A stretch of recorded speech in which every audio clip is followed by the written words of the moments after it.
ಎಲ್ಲ ಧ್ಯಾನ ಮಿತ್ರರಿಗೆ ಪ್ರಣಾಮಗಳು. ಪಿತಾಮಹ ಬ್ರಹ್ಮರ್ಷಿ ಸುಭಾಷ್ ಪತ್ರಿಜಿ ಅವರಿಗೆ ಪಾದಾಭಿವಂದನೆಗಳು.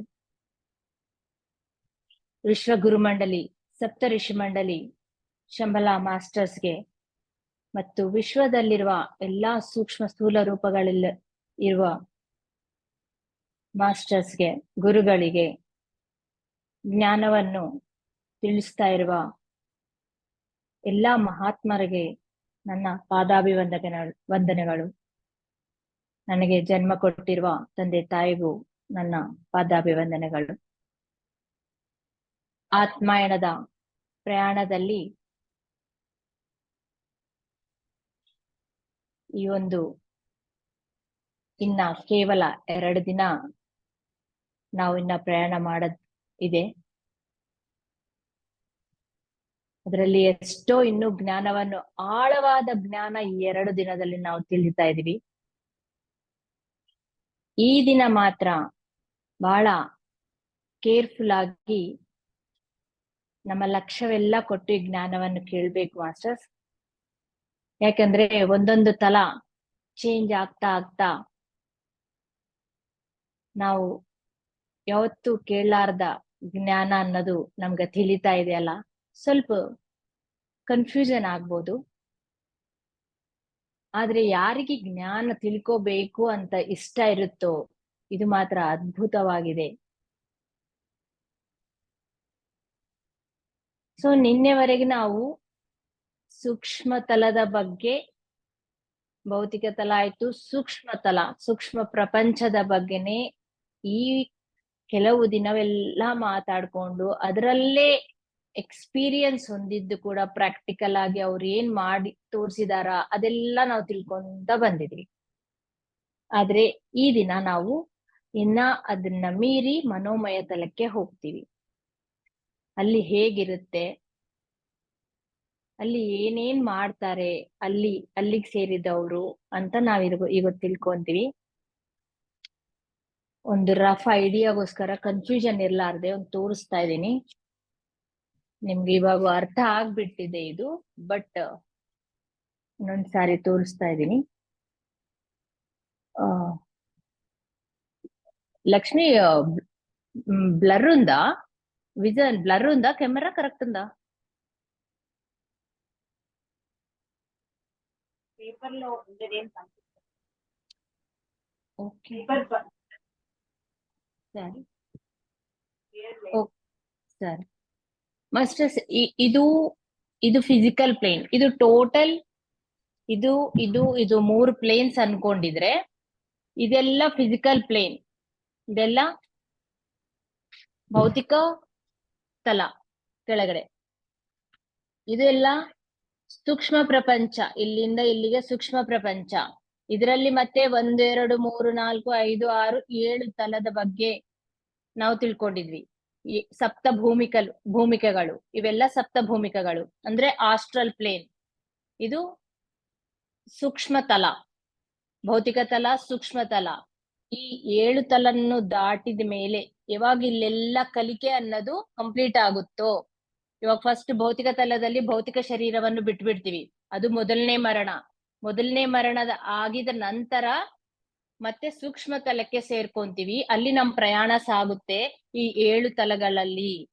ಅಲ್ಲಿ ಏನೇನು ನಾವು ಕಲಿಬೇಕು ಎಲ್ಲ ಕಲ್ತಿದ ಮೇಲೆ ಇಲ್ಲೆಲ್ಲ ಆಯ್ತಪ್ಪ ನನ್ ಜೀವನ ಅಂತ ಅನ್ಕೊಂಡಿದ್ದಾಗ ಆ ಒಂದು ಆತ್ಮ ಸೂಕ್ಷ್ಮ ಶರೀರವನ್ನು ಕೂಡ ಬಿಟ್ಟು ಬಿಡುತ್ತೆ.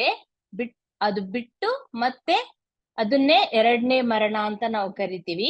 ಆ 2ನೇ ಮರಣವನ್ನು ಹೊಂದಿದ ಮೇಲೆ, ಅಂದ್ರೆ 2ನೇ ಮರಣ ಅಂದ್ರೆ 2ನೇ ಬಾಡಿಯನ್ನ ಬಿಟ್ಬಿಡ್ಬೇಕು, ಸೂಕ್ಷ್ಮ ದೇಹವನ್ನು ಬಿಟ್ಬಿಡ್ಬೇಕು. ಆಮೇಲೆ ಮನೋಮಯ ತಲಕ್ಕೆ ಅದು ಸೇರ್ಬೇಕು. ಮನೋಮಯ ಶರೀರದಿಂದ, ಇಲ್ಲಿ ಭೌತಿಕ ಶರೀರ ಬಿಟ್ಟು ಸೂಕ್ಷ್ಮ ಶರೀರದಿಂದ ಬರುತ್ತೆ, ಸೂಕ್ಷ್ಮ ಶರೀರದಿಂದ ಜೀವನ ಮಾಡುತ್ತೆ. ಸೂಕ್ಷ್ಮ ಶರೀರ ದಾಟಿ ಈ ಸೂಕ್ಷ್ಮ ಶರೀರವನ್ನು ಇಲ್ಲೇ ಬಿಟ್ಟು ಮನೋಮಯ ಶರೀರದಿಂದ ಮನೋಮಯ ತಲಕ್ಕೆ ಹೋಗಿ ಮತ್ತು ಅಲ್ಲಿ ಜೀವನ ಮಾಡಿದ ಮೇಲೆ ನೆಕ್ಸ್ಟ್ ಕಾರಣ ತಲದಲ್ಲಿ ಅದರ ಒಂದು ಮೂಲಾತ್ಮ ಅನ್ನೋದು ಇರುತ್ತೆ, ಅಲ್ಲಿಗೆ ಸೇರ್ಕೊಳ್ಳುತ್ತೆ. ಆ ಕಾರಣ ತಲ ಯಾವುದು ಅನ್ನೋದು ನೆಕ್ಸ್ಟ್ ನಾಳೆ ಗೊತ್ತಾಗುತ್ತೆ ನಮ್ಗೆ. ಸೊ ಇಲ್ಲಿ ಕೂಡ ಬಂದಿದ ಮೇಲೆ ಮತ್ತೆ ಮೂರನೇ ಮರಣ ಕೂಡ ಇರುತ್ತೆ. ಇದನ್ನು ಕೂಡ ದಾಟ್ಬೇಕಂದ್ರೆ ಮೂರನೇ ಮರಣ, ಒಂದನೇ ಮರಣ, ಎರಡನೇ ಮರಣ, ಇದು ದಾಟಿದ ಮೇಲೆ ಮೂರನೇ ಮರಣ ಹೊಂದಿದ ಮೇಲೆನೆ ನಾವು ಕಾರಣ ತಲಕ್ಕೆ ಸೇರ್ತೀವಿ. ಅದು ನಾಳೆ. ಸೊ ಇಲ್ಲಿ ಕೂಡ ಮತ್ತೆ ಈ 7 ತಲಗಳು ಇರುತ್ತೆ. ಎಲ್ಲಿ? ಮನೋಮಯ ಪ್ರಪಂಚದಲ್ಲಿ. ಅದು ಈ ದಿನ ನಾವು ತಿಳಿಯೋಣ. ಸೊ ಇವಾಗ ಒಂದನೇ ಮರಣ ಆಯ್ತು, ಎರಡನೇ ಮರಣ ಆಯ್ತು.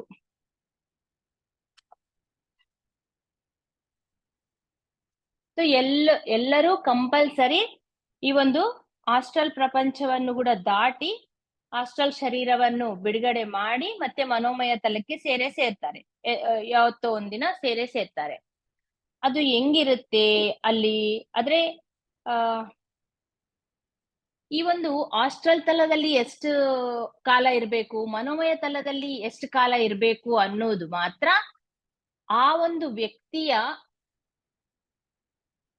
ಯಾವ ಸ್ಥಿತಿನಲ್ಲಿದ್ದಾನ ಅವನು, ಅದ್ರ ಮೇಲೆ ಡಿಪೆಂಡ್ ಆಗುತ್ತೆ.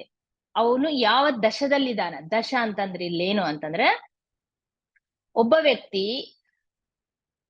ಕಂಪ್ಲೀಟ್ ಈ ಲೈಫ್ ಸೈಕಲ್ಸ್ ಎಲ್ಲ ಜನನ ಮರಣ ಚಕ್ರ ದಾಟಬೇಕು ಅಂದ್ರೆ ಮತ್ತೆ ಈ ಭೂಮಿ ಮೇಲಿಗೆ ಬರಬಾರ್ದು ಅಂತಂದ್ರೆ ಕನಿಷ್ಠ ಪಕ್ಷದಲ್ಲಿ 500ರಿಂದ 600 ಜನ್ಮಗಳು ತೆಗೆದುಕೊಳ್ತಾನೆ ಮನುಷ್ಯ ಜೀವನದಲ್ಲಿ. ಮನುಷ್ಯನಾಗಿಯೇ ಮತ್ತೆ ಮತ್ತೆ ಮತ್ತೆ ಮತ್ತೆ ಜನನ, ಈ ಒಂದು ಜನನ ಅನ್ನೋದು ಆಗುತ್ತೆ ಅಂತ ನಾವು ತಿಳ್ಕೊಂಡಿದ್ವಿ. ಅಪ್ರಾಕ್ಸಿಮೇಟ್ಲಿ ಸ್ವಲ್ಪ ಹೆಚ್ಚು ಕಡಿಮೆ ಆಗ್ಬೋದು. ಆದ್ರೆ ಈ ಲಾಸ್ಟ್ 50 ಜನ್ಮಗಳಲ್ಲಿ ಮಾತ್ರ ಆಧ್ಯಾತ್ಮಿಕತೆ ಬಗ್ಗೆ ಅವರಿಗೆ ಇಂಟ್ರೆಸ್ಟ್ ಅನ್ನೋದು ಬರುತ್ತೆ ಅಂತ ಕೂಡ ನಾವು ತಿಳ್ಕೊಂಡಿದ್ವಿ. ಸೊ 50 ಜನ್ಮ ತಗೊಂಡಿದ್ದವರು ಆಸ್ಟ್ರಲ್ ತಲದಲ್ಲಿ ಎಷ್ಟು ಕಾಲ ಇರ್ಬೇಕೋ ಅಷ್ಟು ಕಾಲ ಇರ್ತಾರೆ. 500 ಜನ್ಮ ತಗೊಂಡಿದ್ದವರು ಎಷ್ಟು ಕಾಲ ಇರ್ಬೇಕು ಅದು ಅವ್ರ ಮೇಲೆ ಡಿಪೆಂಡ್. ಅಂದ್ರೆ ಈ 50 ಜನ್ಮಗಳೇನೇ ಆಗಿದೆ. ಇನ್ನು ಅವರು ಒಂದು ಪರಿಣಾಮ ಕ್ರಿಯೆಯಲ್ಲಿ ಕೇವಲ 50 ಜನ್ಮಗಳು ಆಗಿದ್ದವರು ಆಸ್ಟ್ರಲ್ ತಲದಲ್ಲಿ ಜಾಸ್ತಿ ಇರ್ತಾರೆ, ಸೂಕ್ಷ್ಮ ಪ್ರಪಂಚದಲ್ಲಿ ಜಾಸ್ತಿ ಇರ್ತಾರೆ, ಮನೋಮಯ ಪ್ರಪಂಚದಲ್ಲಿ ಕಡಿಮೆ ಕಾಲ ಇರ್ತಾರೆ. ಇಲ್ಲಿ ದಿವಸ, ತಿಂಗಳ, ವರ್ಷ ಅಂತ ಹೇಳ್ತಾ ಇಲ್ಲ, ಕಾಲ. ಆಮೇಲೆ ಈ ಪರಿಣಿತಿ ಹೊಂದಿದವರು ಅಂತಂದ್ರೆ ನಿಯರ್ಲಿ 500 ಜನ್ಮ ಕಂಪ್ಲೀಟ್ ಆಯ್ತು ಅವ್ರ ಪರಿಣಾಮ ಕ್ರಮದಲ್ಲಿ. ಅವರು ಈ ಆಸ್ಟ್ರಲ್ ತಲದಲ್ಲಿ ಸ್ವಲ್ಪ ಕಾಲ ಇರ್ತಾರೆ, ಮನೋಮಯ ತಲದಲ್ಲಿ ಜಾಸ್ತಿ ಕಾಲ ಇರ್ತಾರೆ. ಯಾಕಂದ್ರೆ ಅಲ್ಲಿ ಇನ್ನೂ ಅಡ್ವಾನ್ಸ್ಡ್ ಸೋಲ್ಸ್ ಇರುತ್ತೆ, ಅಲ್ಲಿ ಇನ್ನೂ ಅಡ್ವಾನ್ಸ್ಡ್ ಲೆವೆಲ್ ನಲ್ಲಿ ಲರ್ನಿಂಗ್ ಅನ್ನೋದು ಇರುತ್ತೆ. ಅದಕ್ಕಾಗಿ ಆ ತರ ಇರುತ್ತೆ. ಅಲ್ಲಿ ಮೇಧಸ್ಸನ್ನು ಇನ್ನೂ ಹೆಚ್ಚು ಮಾಡ್ಕೊಂಬಕ ಅವಕಾಶ ಅನ್ನೋದು ಮನೋಮಯ ತಲದಲ್ಲಿ ಇನ್ನೂ ಜಾಸ್ತಿ ಇರುತ್ತೆ. ಇಲ್ಲಿ ಕೂಡ ನಾವು ನೋಡಿದ್ವಿ, ಟೀಚಿಂಗ್ಸ್ ಇರ್ತಿತ್ತು 4ನೇ ತಲದಲ್ಲಿ, ಎಲ್ಲರೂ 3ನೇ ತಲದಲ್ಲಿ ಎಲ್ಲ ಅಕಾಡೆಮೀಸ್ ಇರ್ತವೆ, ಎಲ್ಲ ಟೀಚಿಂಗ್ ನಡೀತಾ ಇರುತ್ತೆ. ಎಲ್ಲಾ ತರಹದವರು ಇವರೊಂದು ಪೇಂಟರ್ಸ್ ಆಗ್ಲಿ, ಸಂಗೀತಗಾರರಾಗ್ಲಿ, ವಿದ್ವಾಂಸರು, ಎಲ್ಲಾ ತರದವರು ಟೀಚ್ ಮಾಡ್ತಾ ಇರ್ತಾರೆ. ಅಲ್ಲಿ ಕೂಡ ಕಲಿಕೆ ಇದೆ. ಬಟ್ ಮನೋಮಯ ತಲದಲ್ಲಿ ಇರುವ ಕಲಿಕೆ ಬೇರೆ.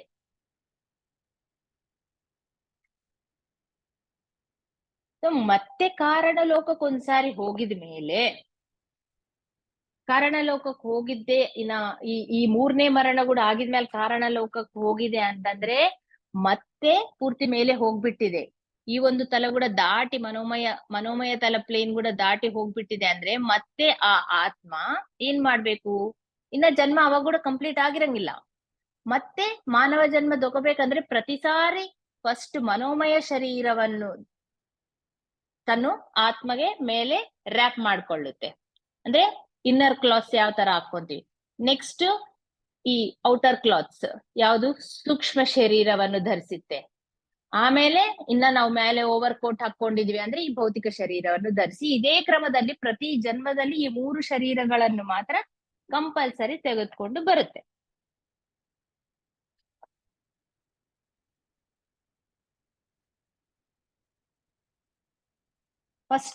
ಫಸ್ಟ್ ರ್ಯಾಪ್ ಮಾಡ್ಕೊಳ್ಳೋದು ಯಾವ ಶರೀರವನ್ನು? ಮನೋಮಯ ಶರೀರವನ್ನೇ ರ್ಯಾಪ್ ಮಾಡ್ಕೊಳ್ಳುತ್ತೆ, ಸುತ್ತಕೊಳ್ಳುತ್ತೆ. ಆದ್ರೆ ಈ ಶರೀರ ಯಾವ ತರ ಇರುತ್ತೆ ಅಂದ್ರೆ, ಯಾವ ತರ ಸೂಕ್ಷ್ಮ ಶರೀರ ಸೂಕ್ಷ್ಮ ಪದಾರ್ಥದಿಂದ ತಯಾರು ಮಾಡಿದಿರುತ್ತೋ, ಈ ಒಂದು ಮನೋಮಯ ಶರೀರ ಕೂಡ ಮನೋಮಯ ಪದಾರ್ಥದಿಂದ ತಯಾರು ಮಾಡಿದ್ದಿರುತ್ತೆ. ಅದು ಬಹಳ ಇನ್ನೂ ಡೆಲಿಕೇಟ್ ಆಗಿರುತ್ತೆ. ಅದು ಬಹಳ ಸುನ್ನಿತವಾದ ಪದಾರ್ಥದಿಂದ ಈ ಒಂದು ಮನೋಮಯ ಶರೀರ ಅನ್ನೋದು ತಯಾರಾಗುತ್ತೆ. ಅಂದ್ರೆ ಒಂದು ಮೇಘ ಯಾವ ತರ ಇರುತ್ತೋ, ಒಂದು ಹತ್ತಿ ಯಾವ ತರ ಇರುತ್ತೋ, ಹತ್ತಿ ಅಲ್ಲ, ಹೊಗೆ ಹೊಗೆ ಅನ್ಕೊಳ್ರಿ. ಇವಾಗ ಒಂದು ಅಗ್ನಿಲಿಂದ ಹೊಗೆ ಬರ್ತಾ ಇದೆ, ಆತರ ಇಲ್ಲಾಂದ್ರೂ ಈ ಒಂದು ಕ್ಲೌಡ್ಸ್ ಇರುತ್ತಲ್ಲ, ಆ ತರ ಹೊಗೆ ತರ ಈ ಒಂದು ಪದಾರ್ಥದಿಂದ ಈ ಶರೀರ ಅನ್ನೋದು ತಯಾರಾಗಿರುತ್ತೆ. ಅಂದ್ರೆ ಸಾಂದ್ರತನೆ, ಡೆನ್ಸಿಟಿ ಏನೂ ಇರೋದಿಲ್ಲ, ಬಹಳ ಲೈಟ್ ವೇಟ್ ಇರುತ್ತೆ. ಆದ್ರೆ ಇಲ್ಲಿ ಇನ್ನೊಂದು ನಾವು ವಿಷಯ ತಿಳಿಬೇಕು, ಏನು ಅಂತಂದ್ರೆ, ಈ ಪರಿಣಿತಿ ಹೊಂದದೇ ಇರುವ ಅವರ ಒಂದು ಮನೋಮಯ ಶರೀರಕ್ಕೆ, ಪರಿಣಿತಿ ಹೊಂದಿದ್ದವರ ಮನೋಮಯ ಶರೀರಕ್ಕೆ ಮತ್ತೆ ಡಿಫ್ರೆನ್ಸ್ ಇರುತ್ತೆ. ಗೊತ್ತಾಗುತ್ತೆ ಅದು ನೋಡಿದ್ರೆ. ಹೆಂಗಿರುತ್ತೆ ಆ ಡಿಫ್ರೆನ್ಸ್ ಅಂತಂದ್ರೆ, ಒಂದು ಬಿದಿರಿನ ಬುಟ್ಟಿ ತಗೊಂಡಿದ್ರೆ, ಆ ಬಿದಿರಿನ ಬುಟ್ಟಿ ನೇಯ್ತಾ ಇದ್ದಾಗ ಸ್ಟಾರ್ಟಿಂಗ್ ಸ್ಟೇಜ್ ನಲ್ಲಿ ಬಿದಿರಿನ ಬುಟ್ಟಿ ಯಾವ ತರ ಇರುತ್ತೆ, ಕೆಲವು ಬಂಬೂ ಸ್ಟ್ರೈಪ್ಸ್ ತಗೊಂಡು ಜಸ್ಟ್ ಇನ್ನ ಸುಮ್ನೆ ಒಂದು ಲೈನ್ ಹಾಕಿರ್ತಾರೆ. ಆಮೇಲೆ ನೇಯ್ತಾ ಅದು ಕಂಪ್ಲೀಟ್ ಆಗಿದ್ಮೇಲೆ ಎಷ್ಟೊಂದು ಒಂದು 100 ಬಂಬೂ ಕಟ್ಟಿಗಳು ಯೂಸ್ ಮಾಡ್ತಾರೆ, ಸ್ಟ್ರೈಪ್ಸ್ 100 ಯೂಸ್ ಮಾಡ್ತಾರೆ.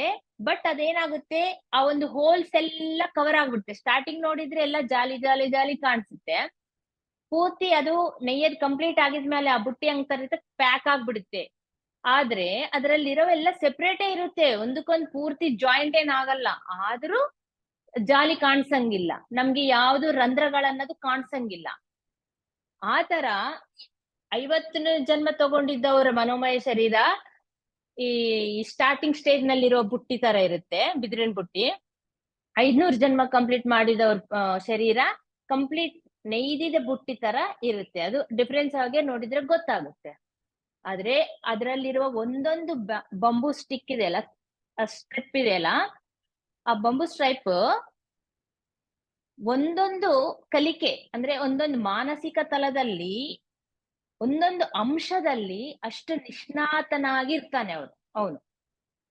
ಒಂದೊಂದು ಸ್ಟ್ರಿಪ್, ಈಗ 100 ಸ್ಟ್ರಿಪ್ಸ್ ತಗೊಂಡು ಅದನ್ನ ನೇಯ್ತಾರೆ, ಅದ್ರಲ್ಲಿ ಎಷ್ಟು ಸ್ಟ್ರಿಪ್ಸ್ ಅದಾವೋ ಅಷ್ಟು ಅಂಶಗಳಲ್ಲಿ ಅವನು ಪರ್ಫೆಕ್ಟ್ ಆಗಿರ್ತಾನೆ, ನಿಷ್ಣಾತನಾಗಿರ್ತಾನೆ ಮಾನಸಿಕವಾಗಿ. ಅದು ಅಷ್ಟು ಡಿಫ್ರೆನ್ಸ್ ಇರುತ್ತೆ 50 ಜನ್ಮ ತಗೊಂಡಿದ್ದವರಿಗೆ 500 ಜನ್ಮ ತಗೊಂಡಿದ್ದವರಿಗೆ. ಅಷ್ಟು ನಾಲೆಡ್ಜ್ ಅನ್ನೋದು ಅವ್ರಿಗೆ ಇರ್ತದೆ. ಅಂದ್ರೆ ಒಂದು ಮೇಧಾವಿ ವರ್ಗ ತರ ಅವ್ರು ಇರ್ತಾರೆ ಅಲ್ಲಿ.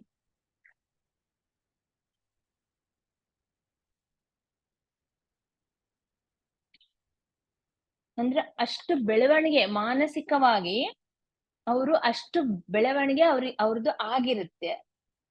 ಯಾಕಂದ್ರೆ ಎಲ್ಲಾ ಜನ್ಮಗಳಲ್ಲೇ ಅವರು ಕಲ್ತು ಅಷ್ಟು ನಿಷ್ಣಾತರಾಗ್ತಾರೆ. ಮತ್ತು ಅವರು ಅಲ್ಲಿ ಮನೋಮಯ ತಲಕ್ಕೆ ಹೋಗಿದ್ಮೇಲೆ ಅವರು ಎಷ್ಟು ಅಂಶಗಳಲ್ಲಿ ಅವ್ರ ಬೆಳವಣಿಗೆ ಆಗಿದೆಯೋ, ನಿಷ್ಣಾತರಾಗಿದ್ದಾರೋ, ಅದನ್ನು ಇನ್ನೂ ಪರ್ಫೆಕ್ಟ್ ಮಾಡ್ಕೊಂತಾರೆ. ಅಲ್ಲಿ ಹೋಗಿದ್ಮೇಲೆ ಆ ಒಂದು ನಾಲೆಡ್ಜ್ ಅನ್ನು, ಜ್ಞಾನವನ್ನು, ಅದಕ್ಕೆ ಸಂಬಂಧಪಟ್ಟಿದ್ದು ಒಂದು ಜ್ಞಾನವನ್ನು ಇನ್ನೂ ದೃಢಪಡಿಸ್ಕೊಂತಾರೆ ಅಲ್ಲಿದ್ದು. ಅಷ್ಟು ಕಾಲ ಅವರು ಎಷ್ಟು ಕಾಲ ಬೇಕೋ ಅಷ್ಟು ಕಾಲ ಅಲ್ಲಿ ಇರ್ಬೋದು. ಯಾಕಂದ್ರೆ ಅಪಾರ್ಚುನಿಟೀಸ್ ಜಾಸ್ತಿ ಅಲ್ಲಿ. ಅದು ಹೇಗೆ ಅನ್ನೋದು ಮುಂದೆ ತಿಳ್ಕೊಂತೀವಿ ನಾವು. ಆದ್ರೆ ಒಂದು ವ್ಯಕ್ತಿ ಈ ಹಾಸ್ಟೆಲ್ ಸೂಕ್ಷ್ಮ ತಲದಲ್ಲಿ, ಸೂಕ್ಷ್ಮ ಪ್ರಪಂಚದಲ್ಲಿ ನನ್ನ ಜೀವನ ಆಯ್ತು, ನಾನು ಇಲ್ಲಿ ಕಲಿಯೋದೆಲ್ಲ ಆಯ್ತು ಅನ್ಕೊಂಡಿದ್ದಾಗ, ಅಲ್ಲಿ ಜೀವನವನ್ನು ಮುಗಿಸಿದ ಮೇಲೆ ಅವರು ನೆಕ್ಸ್ಟ್ ಮನೋಮಯ ಪ್ರಪಂಚಕ್ಕೆ ಹೋಗ್ಬೇಕು ಅಂತ ಅಂದ್ರೆ ಏನ್ ಮಾಡ್ತಾರೆ, ಈ 7ನೇ ತಲಕ್ಕೆ ಹೋಗ್ತಾರೆ. ಎಲ್ಲಿ ಸೂಕ್ಷ್ಮ ಪ್ರಪಂಚದಲ್ಲಿ 7ನೇ ತಲಕ್ಕೆ ಹೋಗಿ ಅಲ್ಲಿಂದ ಅವ್ರು ಹೋಗ್ಬೇಕಲ್ಲ ಮೇಲಿಗೆ. ಸ್ವಲ್ಪ ಜನ ಏನೋ ಗೈಡ್ಸ್ ತಗೊಂಡು ಅವರು ಒಂದು ಹೆಲ್ಪ್ ತಗೊಂಡು ಹೋಗ್ತಾರೆ. ಅಂತವ್ರು ಆ ಗೈಡ್ಸ್ ಜೊತೆ ಹೋಗಿದ್ದವರು ಅಲ್ಲಿ ಕೂಡ 7 ತಲ ಇರ್ತಾವಲ್ಲ, ಅದ್ರಲ್ಲಿ ಯಾವ ತಲಕ್ಕೆ ಹೋಗ್ಬೇಕು ಅಂದ್ರೆ, ಈ ಗೈಡ್ಸ್ ಜೊತೆ ಯಾರು ಹೋಗ್ತಾರೋ ಅವ್ರಿಗೆ ಸೂಟಬಲ್ ಆದ ಆ ತಲಕ್ಕೆ ಹೋಗ್ಬಿಡ್ತಾರೆ ಡೈರೆಕ್ಟ್. ಇವಾಗ ಅವ್ರ ನಾಲೆಡ್ಜ್ ಪ್ರಕಾರ ಅದು ಅವ್ರ ಬೆಳವಣಿಗೆ ಎಷ್ಟಾಗಿದೆ ಅದ್ರ ಮೇಲೆ ಡಿಪೆಂಡ್ ಆಗಿರುತ್ತೆ. ಅವ್ರ ಬೆಳವಣಿಗೆ ಪ್ರಕಾರ ಒಬ್ರೊಬ್ರು ಡೈರೆಕ್ಟ್ ಇಲ್ಲ ಫಸ್ಟ್ ಲಿಂದ ಸೆಕೆಂಡ್ ಲಿಂದ ಥರ್ಡ್ ಹೋಗ್ಬೇಕಂತ ಅಲ್ಲೇನಿಲ್ಲ. ಅದೇ ಇಲ್ಲಿ ಸೂಕ್ಷ್ಮ ತಲದಲ್ಲಿ ಆದ್ರೆ, ಸೂಕ್ಷ್ಮ ಪ್ರಪಂಚದಲ್ಲಿ ಒಂದು ತಲ ನೆಕ್ಸ್ಟ್ ಆತರ ಅಪ್ಗ್ರೇಡ್ ಆಗ್ತಾ ಹೋಗ್ತಾರೆ. ಬಟ್ ಇಲ್ಲಿ ಹಿಂಗೆ ಅಂತಂದ್ರೆ ಅವ್ರ ಕೆಪಾಸಿಟಿ 2ನೇ ತಲದಲ್ಲಿ ಇರಕ್ ಆಗತ್ತಂದ್ರೆ ಸೀದಾ 2ನೇ ತಲಕ್ಕೆ ಹೋಗ್ಬಿಡ್ತಾರೆ, ಇಲ್ಲಾಂದ್ರೆ 4ನೇ ತಲ ಅಂದ್ರೆ 4ನೇ ತಲಕ್ಕೆ ಹೋಗ್ಬಿಡ್ತಾರೆ ಅವರು. ಆದ್ರೆ ಜಾಸ್ತಿ ಒಂದು ಸಗಟು ಮಾನವ ಎಲ್ಲಿ ಹೋಗ್ತಾರೆ ಅಂದ್ರೆ ಈ 4 ತಲಗಳಲ್ಲೇ ಇರ್ತಾರೆ ಅವರು, ಕೆಳಗಿನ 4 ತಲಗಳಲ್ಲೇ ಇರ್ತಾರೆ ಅವರು, ಇನ್ನು ದಾಟಿ ಹೋಗೋದಿಲ್ಲ. ಮೇಧಾವಿ ವರ್ಗ ಮಾತ್ರ ಈ 5ನೇ ತಲದಲ್ಲಿ ಅವರು ಹೋಗ್ತಾರೆ. ಇದು ಹೆಂಗೆ ಆಗುತ್ತೆ ಇಲ್ಲಿಂದ ಅಲ್ಲಿ ಟ್ರಾನ್ಸ್ಫರ್, ಯಾವ ತರ ಪ್ರಾಸೆಸ್ ಯಾವ ತರ ನಡೆಯುತ್ತೆ ಅಂತಂದ್ರೆ, ನಾನು ಹೋಗ್ಬೇಕು ಮನೋಮಯ ತಲಕ್ಕೆ ಅನ್ಕೊಂಡಿದ್ದಾಗ ಅವರು ನನ್ ಜೀವನ ಇಲ್ಲಿ ಮುಗ್ದು ಬಿಟ್ಟಿದೆ, ನಾನಿನ್ನ ಹೋಗ್ಬೇಕು ಅಂದಾಗ ಅವ್ರಿಗೆ 7ನೇ ತಲದಲ್ಲಿ, ಈ ಸೂಕ್ಷ್ಮ ಪ್ರಪಂಚದಲ್ಲಿ 7ನೇ ತಲದಲ್ಲಿ ಇದ್ದಾಗ, ಇದು ಬ್ಲರ್ ಕಾಣಿಸ್ತಾ ಇದೆ ಇಲ್ಲಾಂದ್ರೆ ನೀಟ್ ಆಗಿ ಇದನ್ನು ಎಕ್ಸ್ಪ್ಲೇನ್ ಮಾಡ್ಬೋದು. ಈ ಸೂಕ್ಷ್ಮ ತಲದಲ್ಲಿ ಈ ಲಾಸ್ಟ್ 7ನೇ ತಲಕ್ಕೆ ಹೋಗಿ ಅಲ್ಲಿಂದ ಅವ್ರು ಹೋಗ್ಬೇಕು. ಈ 6ನೇ ತಲದಲ್ಲಿ ಕೂಡ ನನ್ಗೆ ಕಂಪ್ಲೀಟ್ ಆಗಿದೆ ನಂದು ಎಲ್ಲ ಜೀವನ ಅನ್ಕೊಂಡಿದ್ರೆ ಅವ್ರು ಇಲ್ಲಿಗೆ ಹೋಗಿ ಲ್ಯಾಡರ್ ಏರಿದಂಗೆ ಇಲ್ಲಿಗೆ ಹೋಗಿದ್ಮೇಲೆ ಅವ್ರಿಗೆ ಕಂಪ್ಲೀಟ್ ಒಂಥರ ಮತ್ತಾಗಿ ನಿದ್ದೆ ಬಂದ್ಬಿಡುತ್ತಂತೆ. ಮತ್ತಾಗಿ ಮತ್ತಿನಲ್ಲಿ ಅವ್ರು ಮಲ್ಗ್ಬಿಡ್ತಾರೆ. ಮಲಗಿದ ತಕ್ಷಣ ಒಂದ್ 2-3 ನಿಮಿಷನಲ್ಲೇ ಅವ್ರಿಗೆ ಎಚ್ಚರ ಆಗುತ್ತೆ. ಎಚ್ಚರ ಆಗಿದ್ಮೇಲೆ ನೋಡಿದ್ರೆ ಒಂದು ಕಂಪ್ಲೀಟ್ ಅದು ವಾತಾವರಣ ಚೇಂಜ್ ಆಗ್ಬಿಡುತ್ತೆ.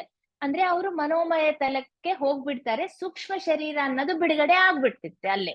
ಆ ಸೂಕ್ಷ್ಮ ಶರೀರನ್ನು ಬಿಟ್ಬಿಟ್ಟು ಮನೋಮಯ ಶರೀರದಿಂದ, ಅದು ಬಹಳ ಇನ್ನೂ ಲೈಟ್ ವೇಟ್ ಇರ್ತದೆ. ಮನೋಮಯ ಶರೀರ ಅನ್ನೋದು ಒಂದು ಹೊಗೆ ತರ ಇರುತ್ತೆ.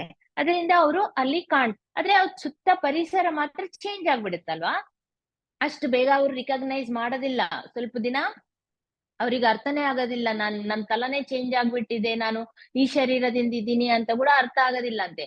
ಅಲ್ಲಿ ಕೂಡ ಆಹ್ವಾನ ಮಾಡಕ್ಕೆ ಸ್ವಲ್ಪ ಜನ ರೆಡಿ ಇರ್ತಾರಂತೆ. ಅವ್ರು ನಮ್ಮನ್ನ ಫಸ್ಟ್ ಟೈಮ್ ಹೋದಾಗ ಮೀಟ್ ಆಗಕ್ಕೆ ರೆಡಿ ಇರ್ತಾರೆ. ಅವ್ರು ಬಂದು ಅವರು ಎಕ್ಸ್ಪ್ಲೇನ್ ಮಾಡ್ತಾರೆ, ನೀನು ಇವಾಗ ಸೂಕ್ಷ್ಮ ಪ್ರಪಂಚದಲ್ಲಿ ಇಲ್ಲ, ನೀನ್ ಮನೋಮಯ ಪ್ರಪಂಚದಲ್ಲಿ ಇದೀಯಾ, ಮನೋಮಯ ದೇಹದಿಂದ ಇದೀಯಾ ಅಂತ ಸ್ವಲ್ಪ ದಿನ ಹೇಳಿದ್ಮೇಲೆ ಅವರು ಅವಾಗ ಓಕೆ ಅಂತ ಅವ್ರಿಗೆ ಅರ್ಥ ಆಗುತ್ತಂತೆ. ಆಹ್ವಾನ ಮಾಡಕ್ಕೆ ರೆಡಿ ಇದ್ದವರು ಅವ್ರು ಹೇಳ್ತಾರೆ, ಅವರೆಲ್ಲ ಕಲಿಸ್ತಾರೆ ಅಂತ ಲಿಂಗ ಜೀವನ ಮಾಡ್ಬೇಕು ಅಂತೇಳಿ. ಅದ್ರ ಡಿಫ್ರೆನ್ಸ್ ಏನು ಎರಡಕ್ಕ ಅಂತ ಹೇಳ್ತಾರೆ ಅವರು. ಆದ್ರೆ ಫಸ್ಟ್ ಫೀಲಿಂಗ್ ಬರೋದು ಅಲ್ಲಿ ಹೋಗಿದ್ಮೇಲೆ, ಈ ಒಂದು ಶರೀರಕ್ಕೆ, ಆತ್ಮಕ್ಕೆ ಹೆಂಗ ಫೀಲಿಂಗ್ ಬರುತ್ತೆ ಮನೋಮಯ ಪ್ರಪಂಚದಲ್ಲಿ ಎಂಟರ್ ಆಗಿದ್ಮೇಲೆ, ಎಟರ್ನಲ್ ಬ್ಲಿಸ್ ಅಂದ್ರೆ ಆನಂದ ಅನ್ನೋದು ಅನುಭವಕ್ಕೆ ಬರುತ್ತಂತೆ. ಒಂದು ಯಾವಾಗೂ ಸಿಗ್ಲಾರ್ದ ಆನಂದ ಅನ್ನೋದು ಅವ್ರು ಫೀಲ್ ಆಗ್ತಾರೆ. ಇನ್ನೊಂದು ಮಾನವಾಳಿ ಜೊತೆ ಅವ್ರ ಪ್ರಶಾಂತತೆ, ಅಷ್ಟು ಪ್ರಶಾಂತತೆ, ಮನುಷ್ಯರ ಒಂದು ಜಾತಿಯ ಬಗ್ಗೆ ಅಷ್ಟು ಪ್ರಶಾಂತವಾಗಿ ಅವರು ಫೀಲ್ ಆಗ್ತಾರಂತೆ. ಅದೇ ಈ ಭೌತಿಕ ದೇಹವನ್ನು ಬಿಟ್ಟು ಸೂಕ್ಷ್ಮ ಪ್ರಪಂಚದಲ್ಲಿ ಎಂಟರ್ ಆದಾಗ ಹೆಂಗ ಫೀಲ್ ಆಗ್ತಾರೆ ಅಂತಂದ್ರೆ, ಬಹಳ ಆರೋಗ್ಯವಾಗಿ ಫೀಲ್ ಆಗ್ತಾರಂತೆ, ಬಹಳ ಹಾಯಾಗಿದ್ದಂಗೆ, ಮತ್ತೆ ಆರೋಗ್ಯವಾಗಿ, ಸಂಪೂರ್ಣ ಆರೋಗ್ಯವಾಗಿ ಇದ್ದಂಗೆ ಫೀಲ್ ಆಗ್ತಾರೆ. ಯಾಕಂದ್ರೆ ರೋಗ ರುಜಿನ ಎಲ್ಲ ಇರೋದು ನಮ್ಮ ಭೌತಿಕ ಶರೀರದಲ್ಲಿ. ಈ ಭೌತಿಕ ಶರೀರವನ್ನೇ ಬಿಟ್ಮೇಲೆ ಆಸ್ಟ್ರಲ್ ತಲದಲ್ಲಿ ಅದು ಇರೋದಿಲ್ಲಲ್ವಾ, ಅದಕ್ಕಾಗಿ ಅವರು ಬಹಳ ಆರೋಗ್ಯವಾಗಿ ಹಾಯ್ ಅನಿಸ್ತಾ ಇದೆ ಇವಾಗ ಅಂತ ಫೀಲ್ ಆಗ್ತಾರೆ. ಅದೇ ಮನೋಮಯ ತಲಕ್ಕೆ ಹೋದ್ರೆ ಆನಂದವಾಗಿ ಫೀಲ್ ಆಗ್ತಾರೆ.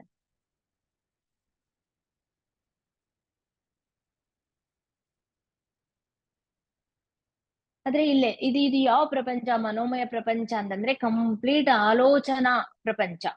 ಮನೋಮಯ ಪ್ರಪಂಚ ಅಂದ್ರೇನೆ ಆಲೋಚನಾ ಪ್ರಪಂಚ. ಅಲ್ಲಿ ಎಲ್ಲ ಆಲೋಚನೆಗಳಿಂದನೇ ಅಲ್ಲಿ ನಮ್ಮ ಆಲೋಚನಾ ಅನ್ನೋದೇ ಒಂದು ರೂಪ ತಗೊಳ್ತಾ ಇರುತ್ತೆ. ಇವಾಗ ಸೂಕ್ಷ್ಮ ಪ್ರಪಂಚದಲ್ಲಿ ಆಲೋಚನೆಯಿಂದ ಏನಾದ್ರೂ ಸೃಷ್ಟಿ ಮಾಡ್ಕೋಬಹುದು ನಾವು. ಇಲ್ಲಿ ಹೆಂಗಂದ್ರೆ ಆಲೋಚನೆನೇ ಒಂದು ರೂಪವನ್ನು ತಗೊಳ್ಬಿಡುತ್ತೆ. ಇವಾಗ ಈ ಒಂದು ಎಲ್ಲ ಕಾಣಿಸುತ್ತೆ, ಟೇಬಲ್, ಚೇರ್ಸ್ ಎಲ್ಲ ಇರುತ್ತಂತ, ಬಟ್ ಅವು ಕೂಡ ಆಲೋಚನಾ ರೂಪಗಳೇ. ಆದ್ರೆ ಯಾವಾಗ ಬೇಕೋ ಅವಾಗ ಅವು ಈ ತರ ಮರ್ಜ್ ಆಗ್ಬಿಡ್ತಾವೆ, ಈ ಒಂದು ಅಟ್ಮಾಸ್ಫಿಯರ್ ನಲ್ಲಿ ಮರ್ಜ್ ಆಗ್ಬಿಡ್ತಾವೆ ಆತರ. ಯಾಕಂದ್ರೆ ಅದು ಹೊಗೆ ತರ ಇರುವ ಒಂದು ಮೆಟೀರಿಯಲ್ ಇಂದಾನೇ ಎಲ್ಲಾನು ತಯಾರಾಗ್ತಾವಲ್ಲಿ, ಸುನ್ನಿತವಾದ ಪದಾರ್ಥದಿಂದ. ಆದ್ರೆ ಈ ಆಲೋಚನಾ ರೂಪಗಳು ಭೌತಿಕ ಪ್ರಪಂಚದಲ್ಲಿ ಕೂಡ ಇರುತ್ತೆ. ಇವಾಗ ನಾವು ಪ್ರತಿಯೊಬ್ಬರು ಏನ್ ಆಲೋಚನೆ ಮಾಡ್ತೀವಲ್ಲ, ಪ್ರತಿಯೊಂದು ಆಲೋಚನೆ, ಯೋಚನೆ ಅನ್ನೋದು ನಮ್ಮ ಸುತ್ತಮುತ್ತನೇ ಇರುತ್ತೆ. ನಾವು ಯೋಚನೆ ಮಾಡಿದ್ವೆಲ್ಲ ನಮ್ ಸುತ್ತಮುತ್ತ ತಿರುಗಾಡ್ತಾ ಇರುತ್ತೆ. ಆದ್ರೆ ಈ ಒಂದು ಭೌತಿಕವಾದ ಕಣ್ಣಿನಿಂದ ನಾವು ನೋಡಕ್ಕಾಗಲ್ಲ. ಬಟ್ ಇರುತ್ತೆ, ಅದು ಅಟ್ಮಾಸ್ಫಿಯರ್ ನಲ್ಲಿ ಇರುತ್ತೆ ಅದೇ ತರ. ಅದಕ್ಕೆ ಎಷ್ಟು ನಾವು ಎನರ್ಜಿಯನ್ನು ಕೊಡ್ತೀವೋ ಅಷ್ಟು ದೂರ ಅದು ಟ್ರಾವೆಲ್ ಕೂಡ ಮಾಡುತ್ತೆ. ಪ್ರತಿಯೊಂದು ಆಲೋಚನೆ ಕೂಡ ಒಂದು ತರಂಗ ರೂಪದಲ್ಲೇ ಈ ವಿಶ್ವದಲ್ಲಿ ಪ್ರಯಾಣ ಅನ್ನೋದು ಮಾಡ್ತಾ ಇರುತ್ತೆ, ನಮ್ ಸುತ್ತನೆ ತಿರುಗಾಡ್ತಾ ಇರುತ್ತೆ. ಅದಕ್ಕಾಗಿ ಯೋಚನೆ ಮಾಡುವುದು ಕೂಡ ಬಹಳ ಅವೇರ್ನೆಸ್ ಲಿಂದ ಆಲೋಚನೆ ಮಾಡ್ರಿ. ಆದ್ರೆ ನನಗೆ ಅವ್ರು ಒಳಗೆ ಬೈಕೊಂಡ್ರೆ ಅವ್ರಿಗೇನ್ ಗೊತ್ತಾಗುತ್ತೆ ಬಿಡು ಅಂತ ಮನ್ಸಿನಲ್ಲಿ ಸಿಕ್ಕಾಪಟ್ಟೆ ಅವನ್ನ ಬೈಕೊಂಡ್ ಬಿಡ್ತೀವಿ. ಯಾರ ಮೇಲೆ ಇರುತ್ತೋ ನಮ್ಗೆ ಅವ್ರನ್ನ ಸಿಕ್ಕಾಪಟ್ಟೆ, ಯಾಕಂದ್ರೆ ಬಾಯಿ ತೆಗೆದು ಬೈಯಕ್ ಆಗೋದಿಲ್ಲ. ಅವ್ರ ಮೇಲೆ ಸಿಟ್ಟಿರುತ್ತೆ, ಕೋಪ ಇರುತ್ತೆ, ಏನ್ ಮಾಡುತ್ತೆ ಸಪ್ರೆಸ್ ಮಾಡ್ಕೊಂತೀವಿ ಒಳಗಡೆ. ಅದ್ರ ಮನಸ್ಸಿನಲ್ಲಿ ಬೈಕೊಂತ ಇರ್ತೀವಿ, ಹೊರಗ್ ಬಯಕ ಚಾನ್ಸ್ ಇರಂಗಿಲ್ಲ. ಆದ್ರೆ ಪ್ರತಿಯೊಂದು ಯೋಚನೆ ನಿಂದು ಅವ್ರ ಬಗ್ಗೆ ಏನ್ ಥಿಂಕ್ ಮಾಡ್ತಾ ಇದೀಯಾ ನೀನು, ಒಳ್ಳೇದು ಕೆಟ್ಟದು ಎಲ್ಲವನ್ನು ಆಲೋಚನಾ ರೂಪಗಳು ನಮ್ ಸುತ್ತನೆ ತಿರುಗಾಡ್ತಾ ಇರ್ತಾವ ಭೌತಿಕ ಪ್ರಪಂಚದಲ್ಲಿ ಕೂಡ, ನಮ್ಗೆ ಗೊತ್ತಾಗಂಗಿಲ್ಲ. ಆದ್ರೆ ನಾವು ನೋಡದೇ ಇದ್ದರೂ ನಮ್ಗೆ ಗೊತ್ತಿಲ್ಲ ಅಂದ್ರೂ ಅದರ ಪ್ರಭಾವ ನಮ್ಮ ಮನಸ್ಸಿನ ಮೇಲೆ ಆಗ್ತಾ ಇರುತ್ತೆ. ಅದು ನಮ್ಮ ಮನಸ್ಸಿನ ಮೇಲೆ ಪ್ರಭಾವವನ್ನು ತೋರಿಸ್ತಾ ಇರುತ್ತೆ. ಇದು ನಾವು ನೆನ್ಪಿಟ್ಕೋಬೇಕು. ಅವಾಗ ಬೇರಾಗಿ ಥಿಂಕ್ ಮಾಡಕ ಟ್ರೈ ಮಾಡ್ತೀವಿ ಅಷ್ಟೇ, ಟ್ರೈ.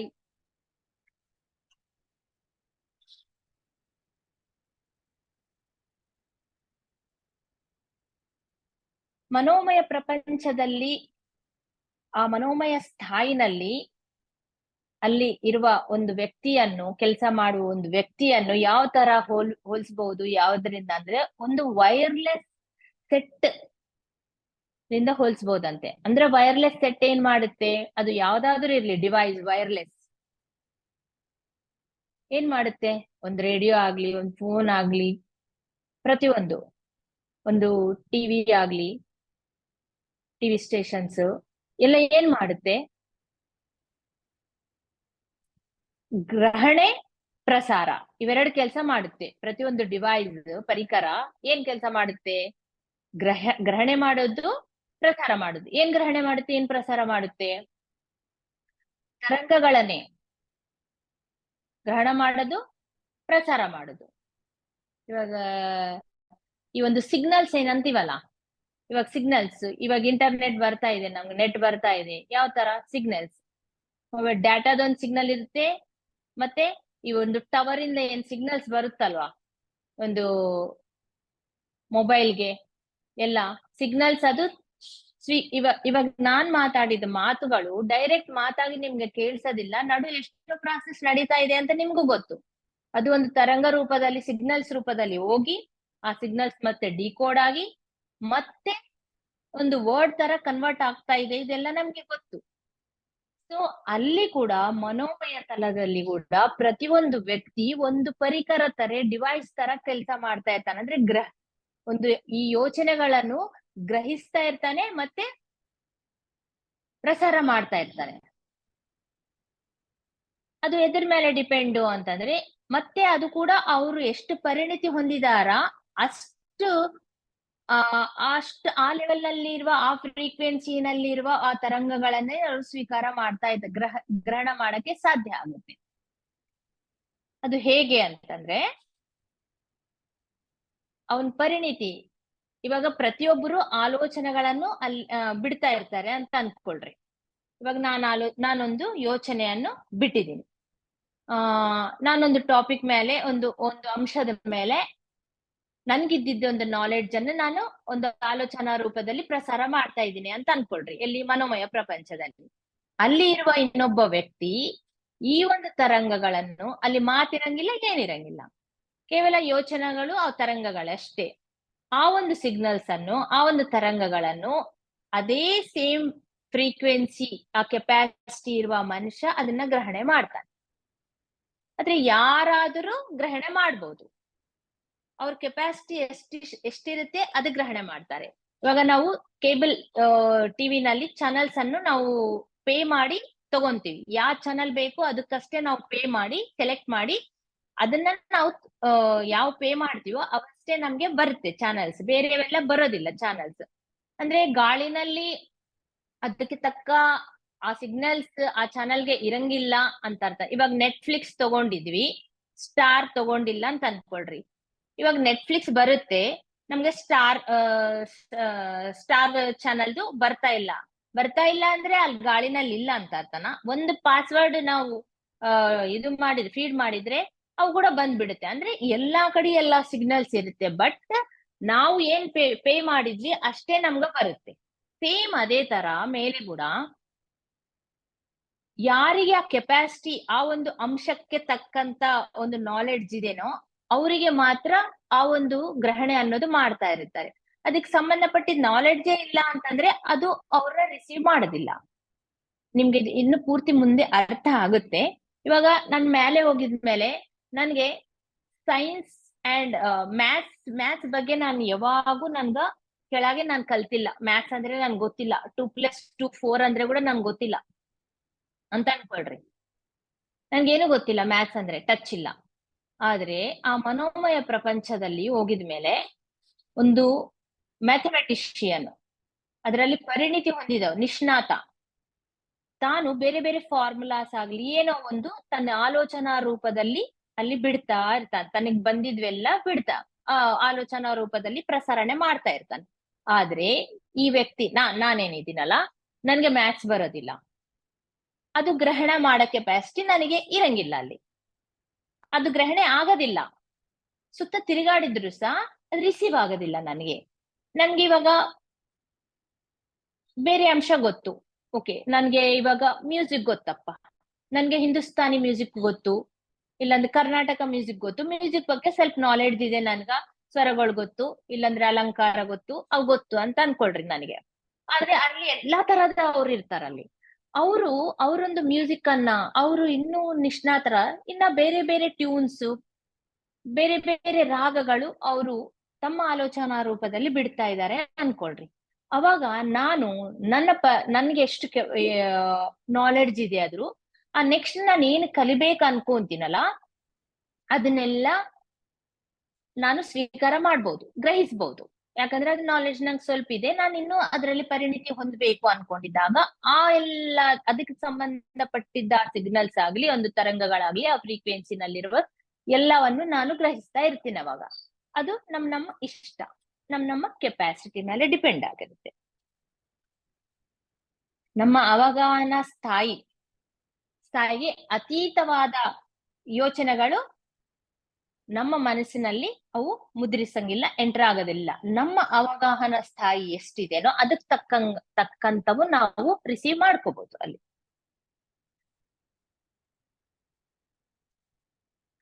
ಆದ್ರೆ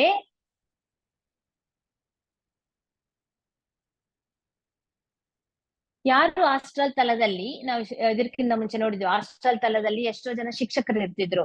ಯಾವ ಎಲ್ಲ ಸಂಗೀತ ಫೀಲ್ಡ್ ನಲ್ಲಿ, ಮತ್ತೆ ಈ ಒಂದು ಪೇಂಟಿಂಗ್ಸ್ ನಲ್ಲಿ, ಆರ್ಟ್ಸ್, ಸೈನ್ಸ್ ಇವೆಲ್ಲ ಕಲಿಸ್ತಾ ಇದ್ರಲ್ಲ, ಅವರೆಲ್ಲ ಮನೋಮಯ ತಲಕ್ಕೆ ಹೋಗಿದ್ಮೇಲೆ ಅವರು ಯಾರಿಗಾದ್ರೂ ಅವರು ಕಲಿಸ್ತಾ ಇದ್ರಲ್ಲ ಅದೇ ವರ್ಕ್ ನ ಮೇಲೆ ಕೂಡ ಅವ್ರು ಕಂಟಿನ್ಯೂ ಮಾಡ್ತಾರೆ. ಅಂತಂದ್ರೆ ಅವ್ರಿಗೆ ಗೊತ್ತಿದ್ರು ಎಲ್ಲ ಅವ್ರು ಪ್ರಸಾರ ಮಾಡ್ತಾ ಇರ್ತಾರೆ.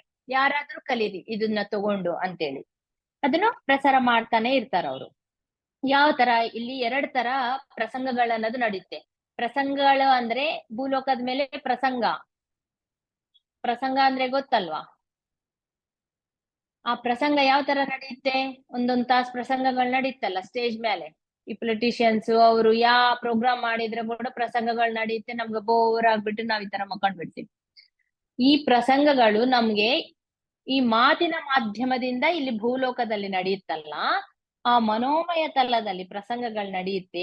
ಎಂತಾವು ಅಂತಂದ್ರೆ ಟೆಕ್ನಿಕಲ್ ಪ್ರಸಂಗಗಳು, ಸಿದ್ಧಾಂತಿಕ ಪರವಾದ ಪ್ರಸಂಗಗಳು. ಅಂದ್ರೆ ಈ ಟೆಕ್ನಿಕಲ್ ಪರವಾಗಿ ಕೂಡ ಪ್ರಸಂಗಗಳು ನಡೆಯುತ್ತೆ, ಮತ್ತು ಥಿರಿಟಿಕಲ್ ಆಗಿ ಕೂಡ ಈ ಪ್ರಸಂಗಗಳ ರೂಪದಲ್ಲೇ ಅವರು ಒಂದು ಯೋಚನೆಗಳನ್ನು ಬಿಡ್ತಾ ಇರ್ತಾರೆ. ಎದ್ರ ಸಲುವಾಗಿ ಹೀಗೆ ಅಂತಂದ್ರೆ ಆ ಸುತ್ತ ಇರೋರು ಯಾರಿಗ್ ಬೇಕು, ಅವ್ರ ಶಿಷ್ಯ ಅಂತ ಇರ್ತಾರಲ್ಲ, ಅವ್ರು ಯಾರು ಕಲಿಬೇಕು ಅನ್ನೋ ಆಸೆ ಇರುತ್ತಲ್ಲ, ಅದ್ರ ಬಗ್ಗೆ ಇನ್ನೂ ನಾಲೆಡ್ಜ್ ತಿಳ್ಕೊಬೇಕು, ಅವರಿಗೆ ಸೇರ್ಬೇಕು. ಅಂದ್ರೆ ಯಾರಾದ್ರೂ ತಗೊಳ್ಳಿ, ನೋ ಪ್ರಾಬ್ಲಮ್, ಅವ್ರು ಬಿಡ್ತಾ ಇರ್ತಾರೆ ಅಷ್ಟೇ. ಯಾರಾದ್ರೂ ಸ್ವೀಕಾರ ಮಾಡ್ಬೋದು, ಅದನ್ನ ಮಾಡಿ ಅವ್ರು ಫೀಡ್ ಮಾಡ್ಕೋಬಹುದು.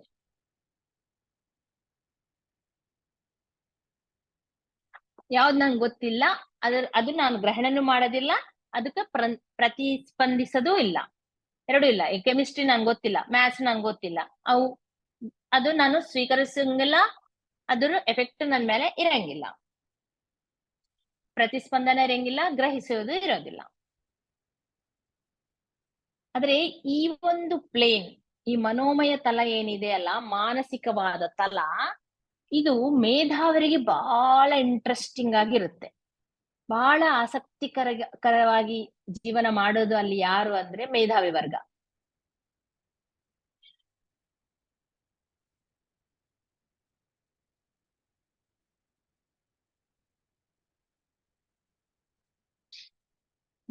ಇಲ್ಲಿ ಮೇಧಾವಿ ವರ್ಗ ಏನ್ ಮಾಡುತ್ತೆ, ಇದೇ ತರ ಅವ್ರಿಗೆ ಇರೋ ನಾಲೆಡ್ಜ್ ಅನ್ನ ಆಲೋಚನಾ ರೂಪಗಳಲ್ಲಿ ಬಿಡ್ತಾ ಇರುತ್ತಲ್ವಾ.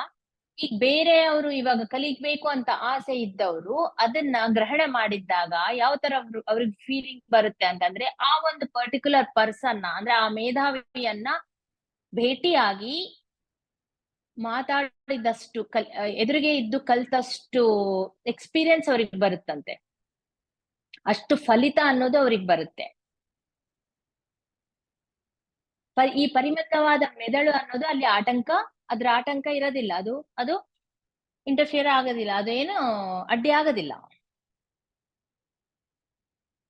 ಆದ್ರೆ ಭೌತಿಕ ಸ್ಥಾಯಿಯಲ್ಲಿ ಚೆನ್ನಾಗಿ ಒಂದು ಥಿರಿಟಿಕಲ್ ಆಗಿ ಯಾವ್ದ ಅರ್ಥ ಮಾಡ್ಕೋತೀವಿ. ಈಗ ಎಷ್ಟೋ ಡಿಫ್ರೆಂಟ್ ಟೈಪ್ಸ್ ಆಫ್ ನಾಲೆಡ್ಜ್ ಈ ಭೌತಿಕ ತಲದಲ್ಲಿ ಕೂಡ ಇದೆ. ಈ ಫಿಸಿಕಲ್ ಪ್ಲೇನ್ ನಲ್ಲಿ ಯಾವ್ದೋ ಬಗ್ಗೆ ನಾವು ಕೇಳ್ತಿರ್ತೀವಿ, ಅಂದ್ರೆ ಥಿಯರಿಟಿಕಲ್ ಆಗಿ ನಮ್ಗ ಅದ್ರ ನಾಲೆಡ್ಜ್ ಇರುತ್ತೆ ಅಂತ ಅನ್ಕೊಳ್ರಿ. ಇವಾಗ ಪಾಲಿಟಿಕ್ಸ್ ಬಗ್ಗೆ ಕೇಳಿರ್ತೀವಿ, ಕ್ರಿಕೆಟ್ ಬಗ್ಗೆ ಕೇಳಿರ್ತೀವಿ, ಒಂದ್ ಫುಟ್ಬಾಲ್ ಬಗ್ಗೆ ಕೇಳಿರ್ತೀವಿ, ಇಲ್ಲಾಂದ್ರೆ ಒಂದು ಪ್ರತಿಯೊಂದು ಯಾವ್ದೋ ಸೈನ್ಸ್ ತಗೊಳ್ರಿ, ಇಲ್ಲಾಂದ್ರೆ ಕೆಮಿಸ್ಟ್ರಿ ತಗೊಳ್ರಿ, ಇದೆಲ್ಲ ನಾವು ಥಿಯರಿಟಿಕಲ್ ಆಗಿ ಈ ಫಿಸಿಕಲ್ ಪ್ಲೇನ್ ನಲ್ಲಿ ನಾವು ಕಲ್ತಿದ್ರೆ, ಅಲ್ಲಿ ಏನಾಗುತ್ತೆ, ಈ ಮನೋಮಯ ಪ್ರಪಂಚದಲ್ಲಿ ಅವು ಇನ್ನೂ ಸ್ಪಷ್ಟವಾಗಿ ಅರ್ಥವಾಗುತ್ತಂತೆ. ಅಂದ್ರೆ ಇಲ್ಲಿ ಥಿಯರಿಟಿಕಲ್ ಆಗಿ ನಾವು ಅರ್ಥ ಮಾಡ್ಕೊಂಡಿದ್ರೆ ಎಷ್ಟ ಅರ್ಥ ಆಗುತ್ತೋ ಅದಕ್ಕೂ ಎಷ್ಟೋ ಪಟ್ಟು ಜಾಸ್ತಿ ಅಲ್ಲಿ ಮನೋಮಯ ಪ್ರಪಂಚದಲ್ಲಿ ಸ್ಪಷ್ಟವಾಗಿ ಅರ್ಥವಾಗಕ್ಕೆ ಅಲ್ಲಿ ಚಾನ್ಸ್ ಇರುತ್ತೆ ಅನ್ಮಾತು. ಈ ತರ ತನ್ನ ಮಾನಸಿಕ ಬೆಳವಣಿಗೆಗಾಗಿ ಪ್ರತಿಯೊಬ್ಬರು ಅಲ್ಲಿ ಕೆಲಸ ಮಾಡ್ತಾ ಇರ್ತಾರೆ. ಕೆಲಸ ಅಂದ್ರೆ ಬೇರೆಯವ್ರ ಕೆಲಸ ಅಲ್ಲ, ತಮ್ಮ ಸಲುವಾಗಿ ತಾವು ಜೀವನ ಮಾಡ್ತಾ ಇರ್ತಾರಲ್ವಾ, ತಮ್ಮ ಮಾನಸಿಕ ಬೆಳವಣಿಗೆಗೋಸ್ಕರ ಅವರು ಜೀವನ ಮಾಡ್ತಾ ಇರ್ತಾರೆ. ಆ ತರ ಜೀವನ ಮಾಡಿ ಮಾಡಿ ಮಾಡಿ ಎಷ್ಟು ಕಾಲ ಆದ್ರೂ ಜೀವನ ಮಾಡ್ಬೋದು. ಅದಕ್ಕೆ ಈ ಮೇಧಾವಿ ವರ್ಗ ಅನ್ನೋರು 2000ರಿಂದ 3000 ವರ್ಷಗಳು ಆ ಮನೋಮಯ ತಲದಲ್ಲಿ ಜೀವನವನ್ನು ನಡೆಸ್ತಾರಂತೆ. ಆಮೇಲೆ ಅವರು ಭೂಮಿ ಮೇಲೆ ಮತ್ತೆ ಜನ್ಮ ತಗೊಳ್ಳಕ ಅವ್ರಿಗೆ ಯಾವಾಗ ಬೇಕು, ಓಕೆ ನಾನು ಇನ್ನ ಭೂಮಿ ಮೇಲೆ ಜನ್ಮ ತಗೋಬೇಕು ಅಂತ ಅನ್ಕೊಂತಾರೋ ಅಷ್ಟುವರೆಗೆ ಅವ್ರು ಅಲ್ಲೇ ಜೀವನ ಮಾಡ್ತಾರೆ. ಮಾಡಿದ್ಮೇಲೆ ಆ ಒಂದು ಇನ್ಫಾರ್ಮೇಶನ್ ಅನ್ನೋದು ನೆಕ್ಸ್ಟ್ ಜನ್ಮದಲ್ಲಿ ಈ ಮೆದುಳಿನ ಬೆಳವಣಿಗೆ, ಮೆದುಳಿನ ಒಂದು ಶಾರ್ಪ್ನೆಸ್ಗೆ ಯೂಸ್ ಆಗುತ್ತೆ. ಆ ಒಂದು ಪ್ರತಿಯೊಂದು ಇನ್ಫಾರ್ಮೇಶನ್ ಈ ಮೆದುಳಿನಲ್ಲಿ ತಗೊಂಡು ಮತ್ತೆ ಜನ್ಮವನ್ನು ತಗೊಂತಾರನ್ಮಾತು ಅವರು. ಆ ಮೆದುಳಿನ ಸಾಮರ್ಥ್ಯ ಅನ್ನೋದು ಜಾಸ್ತಿ ಆಗ್ತಾ ಇರುತ್ತೆ. ಅಂತ ಒಂದು ಮೆದುಳಿನ ತಗೊಂಡು ಮತ್ತೆ ಈ ಭೂಲೋಕದ ಮೇಲೆ ಅವ್ರು ಫಿಸಿಕಲ್ ಬಾಡಿಲಿಂದ ಜನ್ಮ ತಗೊಂತಾರೆ ನೆಕ್ಸ್ಟ್. ಅದಕ್ಕಾಗಿ ಹುಟ್ಟಿದ ತಕ್ಷಣ ಅವರು ಬಹಳ ಬ್ರೇನಿ ಆಗಿರ್ತಾರ ಅವ್ರು.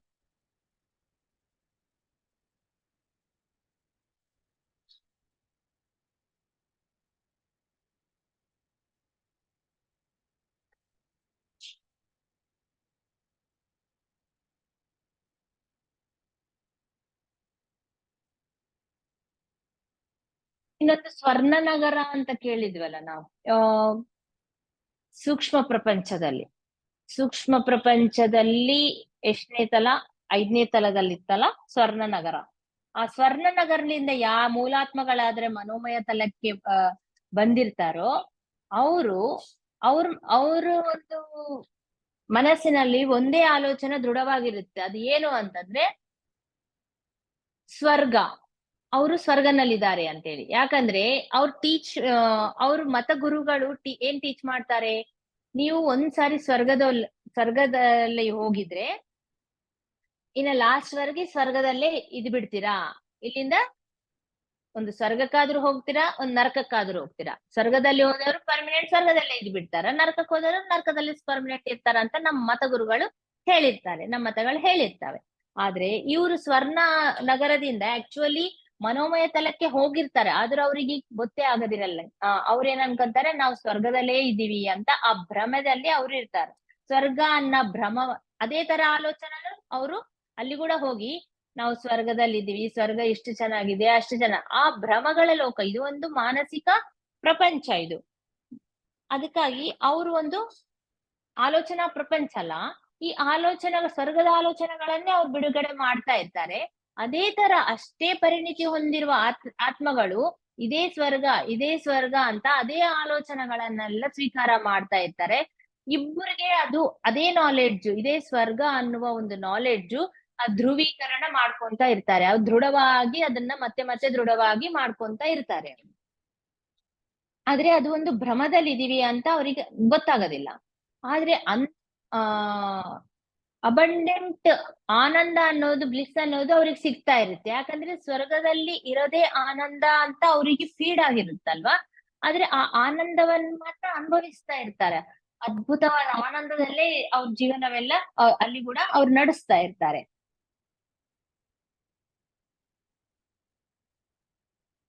ಆನಂದ ಅಂತ ಆದ್ರೆ ಅನುಭವಿಸ್ತಾರ, ಬಟ್ ಜಾಸ್ತಿ ಲಾಭ ಪಡೋದಿಲ್ಲ ಅವ್ರು. ನೆಕ್ಸ್ಟ್ ಅವ್ರು ಜನ್ಮ ತಗೊಂಡಿದ್ದಾಗ ಕೂಡ, ನೆಕ್ಸ್ಟ್ ಭೂಲೋಕದಲ್ಲಿ ಮತ್ತೆ ಜನ್ಮ ತಾಳಿದಾಗ ಕೂಡ ಅವರು ಗಟ್ಟಿಯಾಗಿ ವಾದಿಸ್ತಾರೆ. ಎಸ್, ಅಲ್ಲಿ ಸ್ವರ್ಗದಲ್ಲಿ ನಾವ್ ಇದ್ದು ಬಂದಿವಿ, ಬಹಳ ಅದ್ಭುತವಾಗಿದೆ ಸ್ವರ್ಗ, ನಾವು ಸ್ವರ್ಗದಲ್ಲಿ ಎಷ್ಟೋ ಕಾಲ ನಾವಿದ್ದು ನಾವೇ ಅನುಭವಿಸಿ ಬಂದಿವಿ ಅಂತೇಳಿ ಅವರು ಜೋರಾಗಿ ವಾದಿಸಿ ಹೇಳ್ತಾರೆ. ಎಸ್, ಅಲ್ಲಿ ಸ್ವರ್ಗ ಇದೆ, ನಾವು ನೋಡ್ ಬಂದಿವಿ ಅಂತ. ಯಾಕಂದ್ರೆ ಅದನ್ನೇ ಅವ್ರು ಸ್ವರ್ಗ ಅನ್ಕೊಂಡಿದ್ದಾರೆ. ಆದ್ರೆ ಅಲ್ಲಿ ಅದು ಭ್ರಮೆ. ಎಲ್ಲಿ ಅವರು ಇವಾಗ ಮನೋಮಯ ಪ್ರಪಂಚ ನಮ್ಮ ಮನಸ್ಸಿನಿಂದ ಯಾವ ಆಲೋಚನಾ ರೂಪ ಅಲ್ಲಿ ಬಿಟ್ರೆ ಅದೇ ಅಲ್ಲಿ ಫಾರ್ಮ್ ಆಗ್ಬಿಡುತ್ತೆ. ಆನಂದ ಅನ್ನೋದು ಇದೆ ಅಂತಂದ್ರೆ ಇರುತ್ತೆ, ಅಲ್ಲಿ ಆನಂದ ಇಲ್ಲ ಅಂತಂದ್ರೆ ಇಲ್ಲ. ಅದಕ್ಕಾಗಿ ಅದು ನಮ್ಮ ಮೆಂಟಲ್ ಸ್ಟೇಟ್.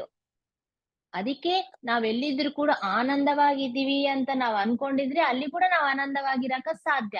ಅದಕ್ಕೆ ಇಲ್ಲೇ ಇದನ್ನ ಎಲ್ಲ ತಿಳ್ಕೊಂಡಿದ್ರೆ ಏನಾಗುತ್ತೆ, ಅಲ್ಲಿ ಹೋಗಿ ಆನಂದವಾಗಿರ್ತೀವಿ ನಾವು, ಅದು ಕೂಡ ಸಾಧ್ಯ. ಇನ್ನ ಇಲ್ಲಿ ಕಲಿಕೆ ಇದೆ, ಇಲ್ಲಿ ಇನ್ನು ಕಲಿಬಹುದು ಅಂದ್ರೆ ಅದು ಕೂಡ ಮಾಡ್ತೀವಿ, ಅದು ಕೂಡ ಪಾಸಿಬಲ್ ಆಗುತ್ತೆ. ಅದಕ್ಕೆ ಇಲ್ಲಿ ಇದ್ದಾಗನೇ ಎಲ್ಲ ತಿಳ್ಕೊಬೇಕು ನಾವು.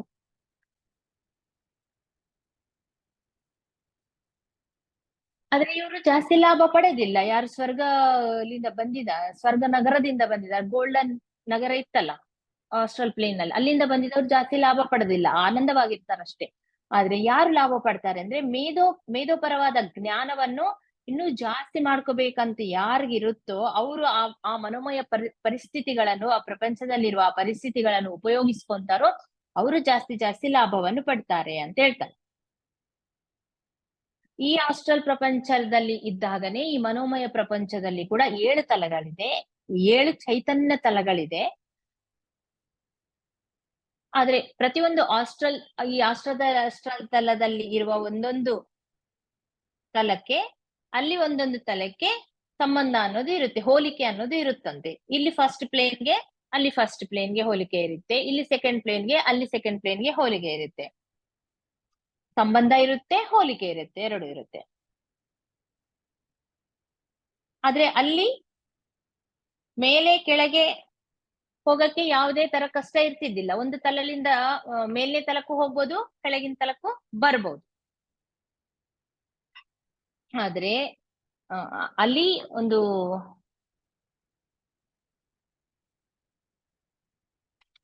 ಅಲ್ಲಿ ಹೆಂಗೆ ಅಂತಂದ್ರೆ, ಒಂದು ಸಂಕಲ್ಪದಿಂದ ಒಂದು ಪ್ಲೇಸ್ ಅನ್ನ ನೆನ್ಪಿಟ್ಕೊಂಡು ದೃಢವಾಗಿ ಸಂಕಲ್ಪ ಮಾಡ್ಕೊಂಡಿದ್ರೆ ನಿಂತಲ್ಲೇ ಸ್ವಲ್ಪ ಮೂವ್ ಆಗಿದಂಗ ಅನ್ಸಿ ಅಲ್ಲಿ ಹೋಗ್ತಿದ್ರು, ಮತ್ತೆ ಅಲ್ಲಿಂದ ಅವ್ರು ಕೆಳಗ್ ಬರ್ತಿದ್ರು.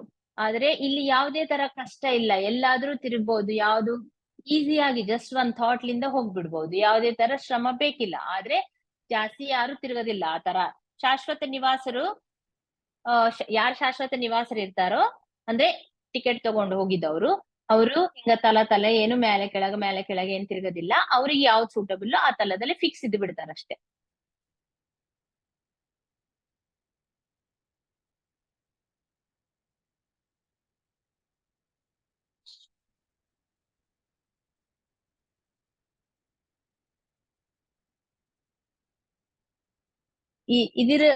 ಇದು ಇನ್ನ ಎಕ್ಸ್ಪ್ಲೈನ್ ಮಾಡಕ ವರ್ಡ್ ಸಿಗ್ತಾ ಇಲ್ಲ ಅಂತ ಹೇಳ್ತಾರೆ ಆಚಾರ್ಯ ಅವ್ರು ಹೇಳ್ತಾ ಇದ್ದಾರೆ. ಇದೆಲ್ಲ ಆಚಾರ್ಯ ಅವ್ರು ಯಾರಿಗೆ ಹೇಳ್ತಾ ಇದ್ದಾರೆ?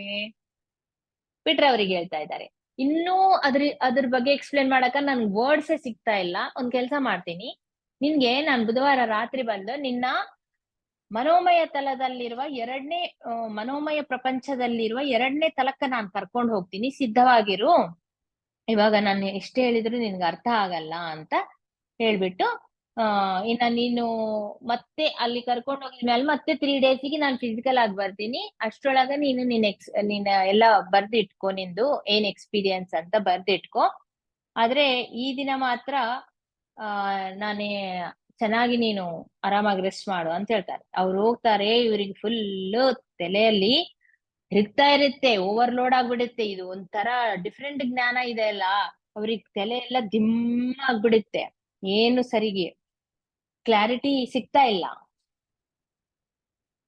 ಆದ್ರೆ ಪ್ರಶಾಂತವಾಗಿ ನಿದ್ದೆ ಮಾಡ್ಬಿಡ್ತಾರೆ ಆ ದಿನ. ನೆಕ್ಸ್ಟ್ ಡೇ ಹೋಗಿ ಡಾಫ್ನಿನ ಅವರು ಮೀಟ್ ಆಗ್ತಾರೆ. ಮೀಟ್ ಆಗಿದ್ಮೇಲೆ ಆಕ್ಚುಲಿ ಡಾಫ್ನಿನ್ ಮೀಟ್ ಆಗಿದಾಗ ಅವಳು ಹೇಳ್ತಾಳೆ, ಅವತ್ತು ನನ್ನ ಬಿಟ್ಟು ಹೋಗ್ಬಿಟ್ಟಿಯಲ್ಲ. ಆಕ್ಚುಲಿ ಏನಾಗುತ್ತೆ, ಇಬ್ರು ಕಲ್ತು ಅದು ಒಂದು 4ನೇ ತಲದಲ್ಲಿ ಅವರೆಲ್ಲ ಒಂದು ಕನ್ವೊಕೇಶನ್ ಪ್ರೋಗ್ರಾಮ್ ನೋಡ್ತಾ ಇರುವಾಗ ಇಬ್ರು ಕಲ್ತ್ ಬರೋದಿಲ್ಲ. ಇನ್ನ ಬರ್ಬೇಕು ಅಂತ ಅನ್ಕೊಂತಿರ್ತಾರೆ. ಅವ್ರ ಹತ್ರ ಅವರಿಗೆಲ್ಲ ಕೃತಜ್ಞತೆ ಹೇಳಿ ಸಡನ್ ಆಗಿ ಈ ಒಂದ್ ಬಾಡಿ ಕರೀತೆ, ಪೀಟರ್ ಬಾಡಿ ಕರ್ದ್ ಬಿಡುತ್ತೆ. ಬೇಗ ಟಕ ಅಂತ ಒಂದ್ ಬಾಡಿನಲ್ಲಿ ಬಂದ್ಬಿಡ್ತಾರೆ ಪೀಟರ್ ಅವರು. ಅವ್ನ್ ಡಾಫ್ನಿನ್ ಅಲ್ಲೇ ಬಿಟ್ಟು ಬಂದ್ಬಿಡ್ತಾರೆ ಸಡನ್ ಆಗಿ. ಯಾಕಂದ್ರೆ ಇಲ್ಲಿ ಬಾಡಿ ಎಚ್ಚರ ಆಗ್ಬಿಡುತ್ತೆ, ಫಿಸಿಕಲ್ ಬಾಡಿ ಸಡನ್ ಆಗಿ. ಆವಾಗ ಡಾಫ್ನಿ ಹೇಳ್ತಾಳೆ, ನೀನ್ ಆವತ್ ನನ್ ಬಿಟ್ಟೋಗಿಯಲ್ಲ, ಏನ್ ಪ್ರಾಬ್ಲಮ್ ಆಗಿಲ್ಲ, ನಾನ್ ಚೆನ್ನಾಗ್ ಬಂದ್ಬಿಟ್ಟಿನಿ. ಮತ್ತೆ ನನ್ ತಲಕ್ಕೆ ನಾನ್ 3ನೇ ತಲಕ್ ಬಂದ್ಬಿಟ್ಟಿನಿ ಅಂದ್ರೆ, ಓಹೋ ನಿನ್ ಸಂಕಲ್ಪ ಶಕ್ತಿ ಕೂಡ ಬೆಳ್ದು ಬಿಟ್ಟಿದೆ, ನೀನ್ ಕೂಡ ಚೆನ್ನಾಗಿ ನಿನ್ಗೆ ಅಭ್ಯಾಸ ಆಗ್ಬಿಟ್ಟಿದೆ, ನೀನ್ ಕಲ್ತು ಬಿಟ್ಟಿಯಲ್ಲ ಅಂತ ಖುಷಿ ಆಗ್ತಾರೆ ಪೀಟರ್. ಆಮೇಲೆ ಅವಳು ಹೇಳ್ತಾಳೆ, ನೀನ್ ಹೋಗಿದ್ಮೇಲೆ ಮಸ್ತ್ ಚೆನ್ನಾಗಿದೆ ಡ್ಯಾನ್ಸ್ ಇಲ್ಲಿ ಪರ್ಫಾರ್ಮ್ ಮಾಡಿದ್ರು ಎಲ್ಲರೂ. ಇವರು ಪ್ರಕೃತಾತ್ಮಗಳು, ಫೇರೀಸ್, ದೇವಾಸ್, ಇವರೆಲ್ಲರೂ ಪಕ್ಷಿ ಜಾತಿ ಎಲ್ಲರೂ ಕಲ್ತು ಒಂದು ಸಖತ್ತಾಗಿರುವ ಡ್ಯಾನ್ಸ್ ಪ್ರೋಗ್ರಾಮ್ ಅನ್ನು ಕೊಟ್ಟಿದ್ರು. ಅದು ತುಂಬಾ ಚೆನ್ನಾಗಿತ್ತು, ನಾನು ನೋಡಿದೆ. ಆಮೇಲೆ ಚೀಫ್ ಹೇಳಿದ್ರು, ನೀವ್ ಯಾವಾಗ ಬೇಕು ಅವಾಗ ಇಲ್ಲಿಗೆ ಬರ್ಬೋದು ಅಂತ ಪರ್ಮಿಷನ್ ಕೊಟ್ರು ಅಂತ ಹೇಳ್ತಾರೆ. ಆದ್ರೆ ನೆಕ್ಸ್ಟ್ ಇವತ್ತು ಎಲ್ಲಿಗೆ ಹೋಗೋಣ ಮತ್ತೆ ಅಂತ ಕೇಳ್ತಾಳೆ. ಸುಮ್ನೆ ನಾವು ಸ್ವರ್ಗ ನಗರಕ್ಕೆ ಹೋಗೋಣ, ಅದು 5ನೇ ತಲದಲ್ಲಿ ಸ್ವರ್ಗ ನಗರ ಇದೆಯಲ್ಲ, ಇದೇನೋ 4ನೇ ತಲದಲ್ಲಿ ಫೇರಿ ವ್ಯಾಲಿ ನೋಡಿದ್ರು, ಅದು ಆಯ್ತು. ನೆಕ್ಸ್ಟ್ ಸ್ವರ್ಗ ನಗರಕ್ಕೆ ಹೋಗೋಣ ಅಂದ್ರೆ ಸರಿ ಅಂತ ಇಬ್ರು ಕೈ ಹಿಡ್ಕೊಂಡು 5th ತಲಕ್ಕೆ ಹೋಗ್ಬಿಡ್ತಾರೆ. ಅಲ್ಲಿ ಸ್ವರ್ಗ ನಗರದಲ್ಲಿ ಮುಂದೆ ಲ್ಯಾಂಡ್ ಆಗ್ತಾರೆ. ಅಲ್ಲಿ ದೊಡ್ಡ ಗೇಟ್ ಇರುತ್ತೆ ಸ್ವರ್ಗ ನಗರಕ್ಕೆ. ಗೇಟ್ ಲಾಕ್ ಇರುತ್ತೆ. ಲಾಕ್ ಇದ್ಮೇಲೆ ಅರೆ ಇದೇನಪ್ಪ ಲಾಕ್ ಇದೆ ಅಲ್ಲ, ಹಿಂಗ್ ಒಳಗ್ ಹೋಗೋದು ಅಂತ ಅನ್ಕೊಂತ ಇರ್ತಾರೆ. ಒಬ್ಬ ಏಜ್ ಆಗಿದ್ದ ವ್ಯಕ್ತಿ, ಮುದುಕ, ಸೈಂಟ್ ಪೀಟರ್ ಅನ್ನೋ ವ್ಯಕ್ತಿ ಬಂದು ಆ ಗೇಟಿಗಿರುವ ಬೀಗ ತೆಗಿತು. ಯಾರು ನೀವು, ಎಲ್ಲಿಂದ ಬಂದಿದ್ದೀರಿ ಅಂದ್ರೆ ಈ ತರ ಎಲ್ಲ ಹೇಳ್ತಾರೆ ಅವ್ರ ಇಂಟ್ರಡಕ್ಷನ್. ಹೇಳಿದ್ಮೇಲೆ ಯಾಕೆ ಬಂದಿದ್ರಿ ಮತ್ತೆ ಅಂತಂದ್ರೆ, ನಾವ್ ಈ ಸ್ವರ್ಗ ನಗರ ನೋಡ್ಬೇಕಂತ ಬಂದಿದ್ವಿ ಅಂದ್ರೆ ಸರಿ ಅಂತ ಕರ್ಕೊಂಡು ಹೋಗಿ ಎಲ್ಲ ತೋರಿಸ್ತಾ ಇರ್ತಾರೆ. ಎಲ್ಲಾ ಬೀದಿಗಳೆಲ್ಲ ಬಂಗಾರಲಿಂದ ಮಾಡಿರ್ತಾರಲ್ಲಿ. ಅದ್ ಪಕ್ಕಕ್ಕಿರುವ ಎಷ್ಟು ಲೆಕ್ಕ ಇರ್ಲಾರ್ದಷ್ಟು ಗಿಡಗಳಿರುತ್ತೆ. ಆ ಗಿಡಗಳೆಲ್ಲ ಮಣಿಮಾಣಿಕ್ಯಗಳು, ವೈಡೂರ್ಯಗಳಿಂದ ಮಾಡಿರ್ತಾರೆ ಗಿಡಗಳೆಲ್ಲ. ಅವೆಲ್ಲ ಆಲೋಚನಾ ರೂಪಗಳೇ ಅಂತೆ. ನಾವು ಹೇಳ್ಕೊಂಡಿದ್ವಲ್ಲ, ಸ್ವರ್ಗನಗರ ಅನ್ನೋದೇ ಒಂದು ಆಲೋಚನಾ ರೂಪ. ಮಹಾತ್ಮರು ಕೂಡ ಅಲ್ಲಿ ಆಲೋಚನಾ ರೂಪದಲ್ಲೇ ಇದ್ದಾರೆ ಅಂತೇಳಿ. ಸೊ ಅಲ್ಲಿ ಚರ್ಚ್ಗಳು ಸಾಕಷ್ಟು, ಬೀದಿಗೊಂದ್ ಚರ್ಚ್ ಇರುತ್ತೆ. ಒಂದು ಚರ್ಚ್ ಒಳಗೆ ಕರ್ಕೊಂಡೋಗಿ ಎಲ್ಲ ತೋರಿಸ್ತಾ ಇರ್ತಾನೆ. ರೋಮನ್ ಕ್ಯಾಥಲಿಕ್ ಚರ್ಚ್ ಒಳಗೆ ಕರ್ಕೊಂಡೋಗಿ ಈ ಗರ್ಭಗುಡಿದ ವಾಸ್ತುಶಿಲ್ಪ ಕೂಡ ಅದ್ಭುತವಾಗಿರುತ್ತೆ. ಈ ಪ್ರಧಾನ ಮಂದಿರ ಏನಿರುತ್ತಲ್ಲ, ಒಂದು ದೊಡ್ಡ ಮುತ್ತು, ಆ ಮುತ್ತಿನಲ್ಲೇ ಅದು ಕೆತ್ತನೆ ಮಾಡಿರ್ತಾರೆ. ಒಳಗಿನ ಗರ್ಭಗುಡಿ ತರ ಏನಿರುತ್ತೆ ಅದೇ. ಅಸಾಮಾನ್ಯವಾದ ಸಂಗೀತ ಅನ್ನೋದು ಒಬ್ರು ನುಡಿಸ್ತಾ ಇರ್ತಾರೆ ಅಲ್ಲಿ.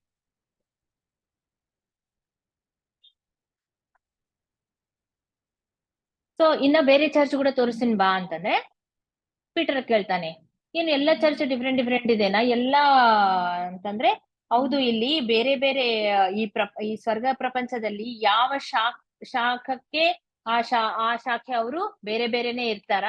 ಅವ್ರ ಬೋಧನೆಗಳನ್ನು ಅವ್ರು ಮಾಡ್ಕೊಂತ ಇರ್ತಾರೆ. ಎಲ್ಲರೂ ಬೇರೆ ಬೇರೆನೆ ಬೋಧನೆಗಳು ಇರುತ್ತೆ. ಎಲ್ಲರ ಚರ್ಚ್ ಬೇರೆ ಬೇರೆ ಇರುತ್ತೆ.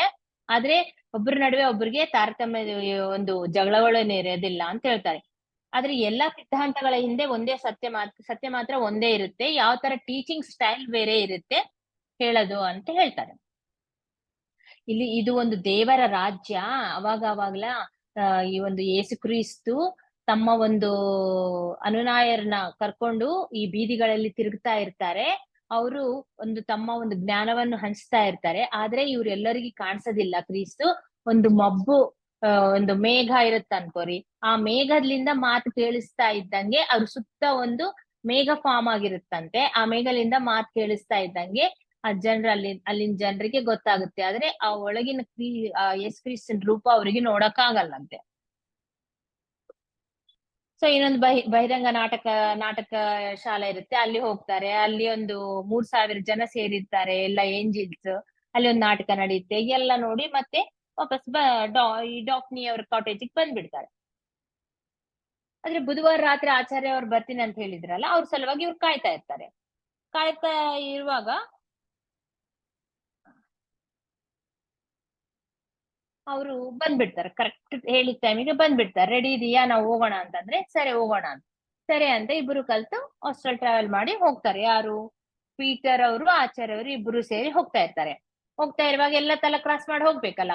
2ನೇ ತಲದಲ್ಲಿ ಆ ಗ್ರಾಮ, ಫಸ್ಟ್ ಲ್ಯಾಂಡ್ ಆಗಿದ್ರಲ್ಲ, ಒಂದು ಪ್ರಶಾಂತವಾದ ಗ್ರಾಮದಲ್ಲಿ ಕರ್ಕೊಂಡು ಹೋಗಿದ್ರು. ಆ ಗ್ರಾಮ. 3ನೇ ತಲದಲ್ಲಿ ಅಕಾಡೆಮಿ, 4ನೇ ತಲದಲ್ಲಿ ಫೇರಿ ವ್ಯಾಲಿ, 5ನೇ ತಲದಲ್ಲಿ ಸ್ವರ್ಣನಗರ, 6ನೇ ತಲದಲ್ಲಿ ಕೆರೆ. ಇಷ್ಟವರೆಗೆ ಗೊತ್ತು. 7ನೇ ತಲದಲ್ಲಿ ಅವ್ರು ಕರ್ಕೊಂಡು ಹೋಗಿರ್ಲಿಲ್ಲ ನಿಮ್ಗೆಲ್ಲ. ಆ ಒಂದು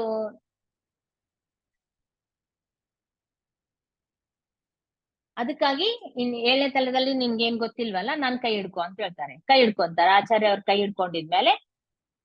ಆಮೇಲೆ ಅಲ್ಲೇನಾಗುತ್ತೆ, ಹಾಸ್ಟೆಲ್ ತಲದಲ್ಲಿ ಏನಾಗುತ್ತೆ, ಹಿಂಗ ತಿರುಗಿದಂಗ ಆಗುತ್ತಲ್ವಾ ನಿಂತಲ್ಲೇ. ಅದು ಮೂಮೆಂಟ್ ಸ್ಟಾಪ್ ಆಗಿದ್ಮೇಲೆ ಅವ್ರು ಸೇರ್ಕೊಂಡಿದ್ದಂಗೆ. ಇಲ್ಲ, ಆತರ ಏನಾಗೋದಿಲ್ಲ. ಮನೋಮಯ ತಲದಲ್ಲಿ ಹೋಗಿದ್ದಾಗ ಜಸ್ಟ್ ಅವ್ರ ಸರೌಂಡಿಂಗ್ಸ್ ಎಲ್ಲ ಚೇಂಜ್ ಆಗ್ಬಿಡುತ್ತೆ. ಸೀನ ಸ್ವಲ್ಪ ಬೇರೆ ತರ ಕಾಣಿಸುತ್ತೆ ಅಷ್ಟೇ. ಬ್ಲರ್ ಆಗ್ಬಿಡುತ್ತೆ, ಮತ್ತೆ ಸ್ಪಷ್ಟವಾಗಿ ಕಾಣಿಸುತ್ತೆ. ನೋಡಿದ್ರೆ ಅವ್ರು ಬೇರೆ ಮನೋಮಯ ಪ್ರಪಂಚದಲ್ಲಿ ಇರ್ತಾರ. ಆ ಮನೋಮಯ ಪ್ರಪಂಚದಲ್ಲಿ ಎಲ್ಲಿ ಲ್ಯಾಂಡ್ ಆಗ್ತಾರೆ ಅಂದ್ರೆ, ಎಲ್ಲಿ ಇರ್ತಾರ ಅವರು ಅಂತಂದ್ರೆ, ಒಂದು ಪರ್ವತ ಶ್ರೇಣಿ ಎಲ್ಲ ಇರುತ್ತಲ್ಲ, ಒಂದು ದೊಡ್ಡ ಪರ್ವತ ಮೇಲೆ ಅವರು ನಿಂತಿರ್ತಾರೆ. ಶಿಖರಾಗ್ರದ ಮೇಲೆ ನಿಂತಿರ್ತಾರೆ. ಆವಾಗ ಹೇಳ್ತಾರೆ ಇವರು ಆಚಾರ್ಯರು, ಇದನ್ನ ಪ್ರಪಂಚ ದೃಶ್ಯ ಅಂತ ಕರೀತಾರಂತೆ. ಇದನ್ನ ಪ್ರಪಂಚ ದೃಶ್ಯ ಅಂತ ಕರೀತಾರೆ. ಇಲ್ಲಿ ನಿಂತಿದ್ರೆ ಪ್ರಪಂಚವೆಲ್ಲ ಕಾಣಿಸುತ್ತೆ. ಈ ಜ್ಞಾನ, ಈ ಪರಿಸರಗಳು ಮತ್ತೆ ಜನ್ಮ ತಗೊಳ್ಳೋವರೆಗೂ ಅವ್ರ ಒಂದು ಮೆಮೊರಿನಲ್ಲಿ ಕಂಪ್ಲೀಟ್ ಹಂಗೆ ಇದ್ ಬಿಡುತ್ತೆ ಅಂತ ಹೇಳ್ತಾರೆ. ಅಲ್ಲಿ ತಿರುಗಿ ಎಲ್ಲ ಸುತ್ತಮುತ್ತ ನೋಡಿದ್ರೆ ಎಲ್ಲ ದೊಡ್ಡ ಎಲ್ಲ ಕಾಡು, ಈ ಹೂಗಳು ಇರುತ್ತ. ಬಟ್ ಬಿಲ್ಡಿಂಗ್ಸ್ ಏನ್ ಕಾಣೋದಿಲ್ಲ. ಬಹಳ ಕೂಲ್ ಆಗಿರುತ್ತೆ ವಾತಾವರಣ. ಅಂದ್ರೆ ಹೇಳ್ತಾರೆ ಅವಾಗ, ಈ ಮುನಿಗಳು, ತಪಸ್ವಿಯರು, ಮಹನೀಯರು ಬಹಳ ಜನ ತಮ್ಮ ಜೀವನದಲ್ಲಿ ಹೆಚ್ಚಿನ ಭಾಗ ಈ ಒಂದು ತಲದಲ್ಲೇ ಅವರು ಸ್ಪೆಂಡ್ ಮಾಡ್ತಾರೆ. ಈ ತಪೋಲೋಕ ಅಂದ್ರೆ ಇದೇನೋ ಅಂತ ಹೇಳ್ತಾರೆ. ತಪೋಲೋಕ ಅಂತ ಕೇಳ್ತಿರ್ತೀರಲ್ಲ, ತಪೋಲೋಕ ಜಾಸ್ತಿ ಅವ್ರ ಸಾಧನದಲ್ಲೇ ತೊಡಗಿರ್ತಾರೆ.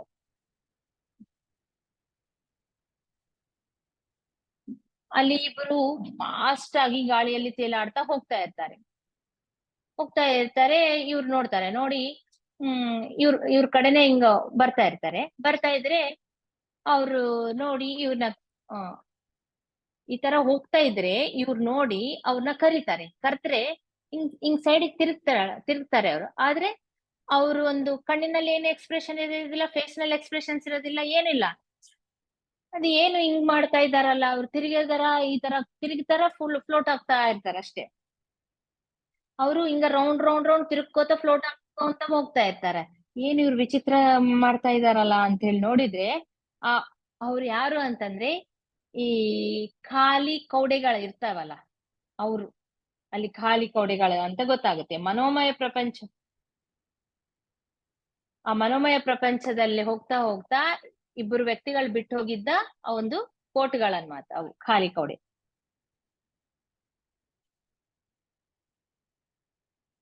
ಹಾ, ಓಕೆ, ಸಾರಿ. ಇದು ಮನೋಮಯ ಪ್ರಪಂಚದಲ್ಲ, ಇದೆಲ್ಲ 7ನೇ ತಲದಲ್ಲಿ. ಇವಾಗ ನಾನು ಹೇಳಿದ್ದು ಪ್ರಪಂಚ ದೃಶ್ಯ, ಇದೆಲ್ಲ ಏನು 7ನೇ ತಲದಲ್ಲಿ. ಎಲ್ಲಿ ಸೂಕ್ಷ್ಮ ಪ್ರಪಂಚದಲ್ಲಿ ಇರುವ 7ನೇ ತಲದಲ್ಲಿ ಇದೆಲ್ಲ. ಪ್ರಪಂಚ ದೃಶ್ಯ, ಆ ಪರ್ವತ ಮೇಲೆ ನಿಂತಿದ್ದು, ಈ ಖಾಲಿ ಕೌಡೆಗಳು ನೋಡಿದ್ದು, ಇದೆಲ್ಲ ಇನ್ನ ಮನೋಮಯ ಪ್ರಪಂಚಕ್ಕೆ ಹೋಗಿಲ್ಲ, 7ನೇ ತಲದಲ್ಲಿ ಇದು. ಅದಕ್ಕೆ ಅಲ್ಲಿ ಖಾಲಿ ಕೌಡೆಗಳಿದೆ. ಅಂದ್ರೆ ಯಾರು ಮನೋಮಯ ಪ್ರಪಂಚಕ್ಕೆ ಹೋಗ್ತಾರೋ ಅವರು ಒಂದು ಸೂಕ್ಷ್ಮ ದೇಹವನ್ನು ಬಿಟ್ಟು ಹೋಗ್ತಾರಲ್ಲ, ಆ ಸೂಕ್ಷ್ಮ ದೇಹಗಳು ಖಾಲಿಯಾಗಿ ತಿರುಗ್ತಾ ಇರುತ್ತೆ. ಅದಕ್ಕೆ ಜಾಸ್ತಿ ಜ್ಞಾನ ಅನ್ನೋದು ಇರೋದಿಲ್ಲ, ಸ್ವಲ್ಪ ಗೊತ್ತಾಗುತ್ತೆ ಅಷ್ಟೇ. ಸೊ ಇವರು ಆಚಾರ್ಯ ಅವ್ರು ಹೇಳಿದ್ರೆ, ಇವಾಗ ಆಚಾರ್ಯ ಅವರು ಕೇಳ್ತಾರೆ, ಇವಾಗ ನಾವು ಮನೋಮಯ ಪ್ರಪಂಚಕ್ಕೆ ಹೋಗ್ಬೇಕಂದ್ರೆ ನಮ್ಮ ಸೂಕ್ಷ್ಮ ದೇಹ ಕೂಡ ಇಲ್ಲಿ ಬಿಟ್ಟು ಹೋಗ್ಬೇಕಲ್ವಾ? ಸೂಕ್ಷ್ಮ ದೇಹ ಬಿಟ್ಟೋದ್ರೆ ಆ ಸೂಕ್ಷ್ಮ ದೇಹವನ್ನು, ಆ ಕೋಟನ್ನು ಬೇರೆಯವರು ಮಿಸ್ಯೂಸ್ ಮಾಡ್ಕೋಬಹುದು, ಇಲ್ಲಾಂದ್ರೆ ಅದು ತಗೊಂಡು ಹೋಗ್ಬಿಡ್ಬೋದು. ಅದನ್ನ ಏನ್ ಮಾಡೋಣ ಇವಾಗ? ಇಲ್ಲ ಅದಕ್ಕ ಮತ್ತೆ ನಾವು ಬಂದು ಸೇರ್ಬೇಕಲ್ಲ. ಅವ್ರು ಬಂದು ಮತ್ತೆ ಇವಾಗ ಇವ್ರು ಪರ್ಮನೆಂಟ್ ಡೆತ್ ಆಗಿಲ್ಲಲ್ಲ, ಈ ಅವರು ಪೀಟರ್ ಅವ್ರದ್ದು ಡೆತ್ ಆಗಿಲ್ಲ ಪರ್ಮನೆಂಟ್. ಈ ಆಚಾರ್ಯ ಅವ್ರ ಬಗ್ಗೆ ಅಂತೂ ನಮ್ಗೆ ಇನ್ನೂ ತಿಳಿಸೇ ಇಲ್ಲ ಅವ್ರು ಯಾರು ಅಂತೇಳಿ. ಸೊ ಅವ್ರ ದೇಹಗಳು ಅವ್ರಿಗೆ ಮತ್ತೆ ಬೇಕು, ಮತ್ತೆ ರಿಟರ್ನ್ ಬರುವಾಗ ಆ ದೇಹವನ್ನು ತಗೊಂಡೆ ಮತ್ತೆ ಅವರು ಹಾಸ್ಟೆಲ್ ಬಾಡಿಲಿಂದ ತಗೊಂಡ್ರೆ ಹಾಸ್ಟೆಲ್ ಟ್ರಾವೆಲ್ ಮಾಡಿ ಹೋಗಕ್ಕ ಅನುಕೂಲ ಆಗುತ್ತೆ. ಏನ್ ಮಾಡ್ಬೇಕು ಅಂತೇಳಿ ಅನ್ಕೊಂಡು, ಅವಾಗ ಈ ಯಾರಿಗಾದ್ರೂ ಬಹಳ ನಂಬಿಕಸ್ಥರಿಗೆ ಯಾರಿಗಾದ್ರೂ ನಮ್ ಬಾಡಿಗಳನ್ನು, ಸೂಕ್ಷ್ಮ ದೇಹಗಳನ್ನು ಒಪ್ಪಿಸಿ ಹೋಗ್ಬೇಕು ಅಂತೇಳಿ ಆಚಾರ್ಯ ಅವ್ರು ಗಟ್ಟಿಯಾಗಿ ಕಣ್ಮುಚ್ಕೊಂಡು ಒಂದು ನಿಮಿಷ ಗಟ್ಟಿಯಾಗಿ ಕಣ್ಮುಚ್ಕೊಂಡು ಒಂದು ಥಾಟ್ ಅನ್ನ ರಿಲೀಸ್ ಮಾಡ್ತಾರೆ. ಮಾಡಿದ್ದಾಗ ಒಂದ್ ಕೆಲವೇ ಕ್ಷಣದಲ್ಲಿ ಇಬ್ಬರು ವ್ಯಕ್ತಿಗಳು ಆಧ್ಯಾತ್ಮಿಕವಾಗಿ ಪರಿಣಿತಿ ಹೊಂದಿರುವ ಆ ಮೇಧಾವಿಗಳಿಬ್ಬರು ಯುರೋಪಿಯನ್ಸ್ ಅವ್ರ ಕಡೆ ತೇಲೆ ಆಡ್ತಾ ಬಂದ್ಬಿಡ್ತಾರೆ. ಬಂದಿದ್ದಾಗ ಅವರೆಲ್ಲ ಇಂಟ್ರಡಕ್ಷನ್ ಎಲ್ಲ ಆಗಿದ್ಮೇಲೆ ಆಚಾರ್ಯ ಅವ್ರಿಗೆ ಹೇಳ್ತಾರೆ ಏನ್ ಮಾಡ್ಬೇಕು ಅಂತ. ಅವ್ರಿಗೆ ಹೇಳಿ ಆ ಬಾಡಿಗಳನ್ನ ಒಪ್ಸಿ ಇವ್ರಿನ ಹೋಗ್ಬಿಡ್ತಾರೆ. ಎಲ್ಲಿಗೆ ಹೋಗ್ಬಿಡ್ತಾರೆ? ಅವಾಗ ಹೇಳ್ತಾರೆ ಇನ್ನ ಮೇಲೆ ಹೋಗಿರಂಗಿಲ್ಲ, ಹೆಂಗ ಹೋಗ್ಬೇಕು ಅನ್ನೋದನ್ನ ಪ್ರಾಕ್ಟೀಸ್ ಮಾಡಿಸ್ತಾರೆ ಇವರಿಗೆ. ಯಾರು? ಆಚಾರ್ಯ ಅವರು ಪೀಟರ್ಗೆ. ನೀನ್ ಕಣ್ಣು ಮುಚ್ಕೊಂಡು ರಿಲ್ಯಾಕ್ಸ್ ಆಗಿ ಮಲ್ಕೋ ಅಂತ ಹೇಳಿ, ತಾನು ಕೂಡ ಕಣ್ಣು ಮುಚ್ಕೊಂಡು ರಿಲ್ಯಾಕ್ಸ್ ಆಗಿ ಮಲ್ಗ್ಬಿಟ್ಟು ತನ್ನ ಒಂದು ರೈಟ್ ಹ್ಯಾಂಡ್ ನಿ ಇವ್ರ ಮೇಲೆ ಇಡ್ತಾರ, ತಲೆ ಮೇಲೆ ಇಡ್ತಾರ. ಹಿಂಗ ಈ ಫೋರ್ ಹೆಡ್ ಮೇಲೆ ಅವ್ರ ರೈಟ್ ಹ್ಯಾಂಡ್ ನಿ ಇಡ್ತಾರ. ಇಟ್ಟಿದ್ಮೇಲೆ ಪೂರ್ತಿ ರಿಲ್ಯಾಕ್ಸ್ ಆಗ್ಬಿಡು. ಅವಾಗ ನಿನ್ನ ಮನಸ್ಸನ್ನು ಆಲೋಚನಾ ರಹಿತ ಸ್ಥಿತಿನಲ್ಲಿ ಇಟ್ಕೊ, ಯಾವುದೇ ತರ ಆಲೋಚನೆ ಮಾಡ್ಬೇಡ, ಕಂಪ್ಲೀಟ್ ರಿಲ್ಯಾಕ್ಸ್ ನಲ್ಲಿ ಇದ್ದು ಬಿಡು ಅಂತ ಇಂತಲ್ಲ ಕೈ ಇಟ್ಟಿದ್ಮೇಲೆ ಇನ್ನ ಈ ಒಂದು ವಾತಾವರಣ ಎಲ್ಲ ಡಿಸಪಿಯರ್ ಆಗ್ಬಿಡುತ್ತೆ. ಅವ್ರ ಮನೋಮಯ ಪ್ರಪಂಚದಲ್ಲಿ ಬಂದ್ಬಿಡ್ತಾರೆ. ಅಂದ್ರೆ ಈ ದೇಹವನ್ನು ಬಿಟ್ಬಿಡ್ತಾರೆ, 2ನೇ ಮರಣ ಆಗಿದಂಗ ಲೆಕ್ಕ. ಈ ಸೂಕ್ಷ್ಮ ದೇಹವನ್ನು ಬಿಟ್ಟು ಮೇಲೆ ಹೋಗ್ಬಿಡ್ತಾರೆ. ಅಲ್ಲಿ ಕಣ್ಣು ತೆಗೆದು ನೋಡಿದ್ರೆ ಅವ್ರ ಮೂವ್ ಏನ್ ಆಗಿರಂಗಿಲ್ಲ, ಬಟ್ ಪರಿಸರಗಳೆಲ್ಲ ಚೇಂಜ್ ಆಗ್ಬಿಡುತ್ತೆ.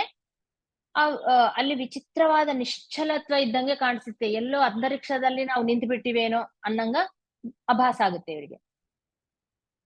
ಅದೇ ಅವ್ರ ಸುತ್ತ ಎಷ್ಟೋ ವಸ್ತುಗಳು ಕಾಣ್ತಾ ಇರುತ್ತೆ, ಎಲ್ಲಾ ಮಂಜುಲಿಂದ ಕವರ್ ಆಗುತ್ತೆ. ಮಂಜು ಬಿದ್ರೆ ಯಾವ ತರ, ಇವಾಗ ಅಮೆರಿಕಾದಲ್ಲಿ ಸ್ವಲ್ಪ ಪ್ಲೇಸಸ್ ಇರುತ್ತೆ, ಯಾವಾಗೂ ಮಂಜು ಬೀಳ್ತಾ ಇರುತ್ತೆ. ಆ ಮೆಷಿಗನ್ ಅಂತ ಪ್ಲೇಸಸ್ ನಲ್ಲಿ ಎಲ್ಲ ಟ್ರೀಸ್ ಮೇಲೆ ಎಲ್ಲ ಮಂಚು ಬಿದ್ದಿರುತ್ತೆ. ಅವು ಜಸ್ಟ್ ಔಟರ್ ಶೇಪ್ ಕಾಣ್ತಾ ಇರುತ್ತೆ, ಒಳಗಡೆ ಏನಿದೆ ಕರೆಕ್ಟ್ ಆಗಿ ಗೊತ್ತಾಗಲ್ಲ. ಕಾರ್ ಮೇಲೆ ಮಂಜು, ಗಿಡದ ಮೇಲೆ ಮಂಜು, ಮನೆ ಮೇಲೆ ಮಂಜು, ಎಲ್ಲ ಮಂಜು. ಅದೇ ತರ ಅಲ್ಲಿ ಕೂಡ ಮಂಜೆ ಕಾಣ್ತಾ ಇರುತ್ತೆ ಎಲ್ಲ.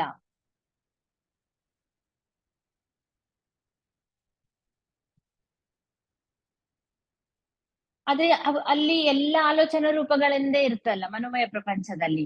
ಅದು ಅವ್ರ ಹಿಂದೆ ಇದ್ದ ಆಲೋಚನಾ ರೂಪಗಳನ್ನು ನೋಡ್ಬೇಕು, ಮುಂದೆ ಇರುವಂತ ಕಾಣ್ತಾ ಇರುತ್ತೆ.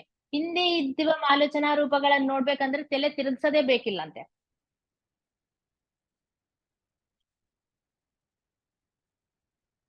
ಎಲ್ಲವನ್ನು ನೋಡ್ಬೋದು ಎಟ್ ಎ ಟೈಮ್, ಸುತ್ತ ಇರುವ ಎಲ್ಲಾನು ನೋಡ್ಬೋದಂತೆ. ಇದೆಲ್ಲ ಎಷ್ಟು ಅಸಹಜವಾಗಿ ಅನಿಸ್ತಾ ಇದೆ, ಎಷ್ಟು ವಿಪರೀತವಾಗಿ ಅನಿಸ್ತಾ ಇದೆ ಅಂತ ಪೀಟರ್ ಅವ್ರಿಗೆ ಅನಿಸ್ತಾ ಇರುತ್ತೆ. ಇವ್ರಿಗೆ ನನ್ನ ಆಚಾರ್ಯ ಅವ್ರ ಪಕ್ಕಕ್ಕಿಲ್ಲದಂದ್ರೆ ನಾನ್ ಮೆಂಟಲ್ ಆಗ್ಬಿಡ್ತಿದ್ದೆ, ನಾನ್ ಭಯ ಬಿದ್ದೋಗ್ಬಿಡ್ತಿದ್ದೆ, ಇದೇನಪ್ಪ ಇನ್ನು ವಿಚಿತ್ರ ಇದೆ ಅಂತ ಅನ್ಕೊಂತಾರ ಅವ್ರು. ಆದ್ರೆ ಇವ್ರು ಏನೇನ್ ಅನ್ಕೊಂತಾರ ಸ್ಪಷ್ಟವಾಗಿ ಆಚಾರ್ಯ ಅವರಿಗೆ ಹೋಗ್ತಾ ಇರುತ್ತೆ, ಅದು ಗೊತ್ತಾಗ್ತಾ ಇರುತ್ತೆ. ಅದರಿಂದ ಆನ್ಸರ್ ಬರ್ತಾ ಇರುತ್ತೆ, ಇವರಿಗೆ ಕೂಡ ಗೊತ್ತಾಗ್ತಾ ಇರುತ್ತೆ ಅವ್ರು ಏನ್ ಹೇಳ್ತಾ ಇದಾರೆ. ಈ ತರ ಗೈಡ್ ಮಾಡ್ತಾ ಮಾಡ್ತಾ ಅವ್ರಿಗೆ ಭಯ ಅನ್ನೋದು ಅಲ್ಲಿ ಬಿಡ್ಲಾರ್ದ ಇವ್ರು ನೋಡ್ಕೊಂತಾರೆ ಆಚಾರ್ಯ ಅವರು. ಎಲ್ಲ ಥಾಟ್ ಇಂದಾನೇ ನಡೀತಾ ಇರುತ್ತೆ ಅಲ್ಲಿ. ಆದ್ರೆ ಇವ್ರು ಎಲ್ಲಿ ಬಂದಾರೋ ಮನೋಮಯ ಪ್ರಪಂಚದಲ್ಲಿ, ಆ ಪ್ಲೇಸು ಸ್ವಲ್ಪ ತಗ್ಗಿನಲ್ಲಿ ಇರ್ತದ. ಅಲ್ಲಿ ಅಲ್ಲಿ ಯಾರಿರ್ತಾರೆ ಜಾಸ್ತಿ ಅಂತಂದ್ರೆ, ಜಾಸ್ತಿ ಬೆಳವಣಿಗೆ ಆಗ್ಲಾರ್ದವ್ರು ಅಲ್ಲಿ ಜಾಸ್ತಿ ವಾಸ ಮಾಡ್ತಾ ಇರ್ತಾರೆ.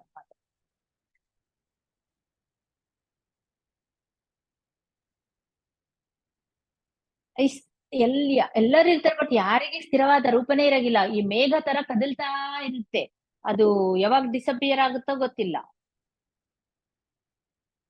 ಆ ರೂಪಗಳು ಚೇಂಜ್ ಆಗ್ತಾನೆ ಇರುತ್ತೆ. ಇವಾಗ ಒಂದು ಹೊಗೆ ಬರ್ತಾ ಇರುತ್ತೆ, ಒಂದು ಅಗ್ನಿ ಹೋಮ ಮಾಡ್ತಾ ಇರ್ತೀವಿ, ಅದರಿಂದ ಹೊಗೆ ಬರ್ತಾ ಇರುತ್ತೆ, ಹೊಗೆ ಬೇರೆ ಬೇರೆ ಬೇರೆ ರೂಪ ತಗೊಂತೈತಿ. ನಾವು ಕೂಡ ಕ್ಲೌಡ್ಸ್ ನೋಡ್ತಾ ಇರ್ತೀವಿ, ಮೇಘಗಳು ಅವಾಗೆ ಚೇಂಜ್ ಆಗಿ ಅರೆ ಅರೆ ಆನೆ ಕಾಣಿಸ್ತಾ ಇದೆ, ಜಿಂಕೆ ಕಾಣಿಸ್ತಾ ಇದೆ, ಮನುಷ್ಯನ್ ರೂಪ ಬಂದಿದೆ, ಎಲ್ಲ ಚೇಂಜ್ ನೋಡ್ತಾ ನೋಡ್ತಾ ಇರ್ತಿದ್ವಲ್ಲ ಸಣ್ಣವರಿದ್ದಾಗ.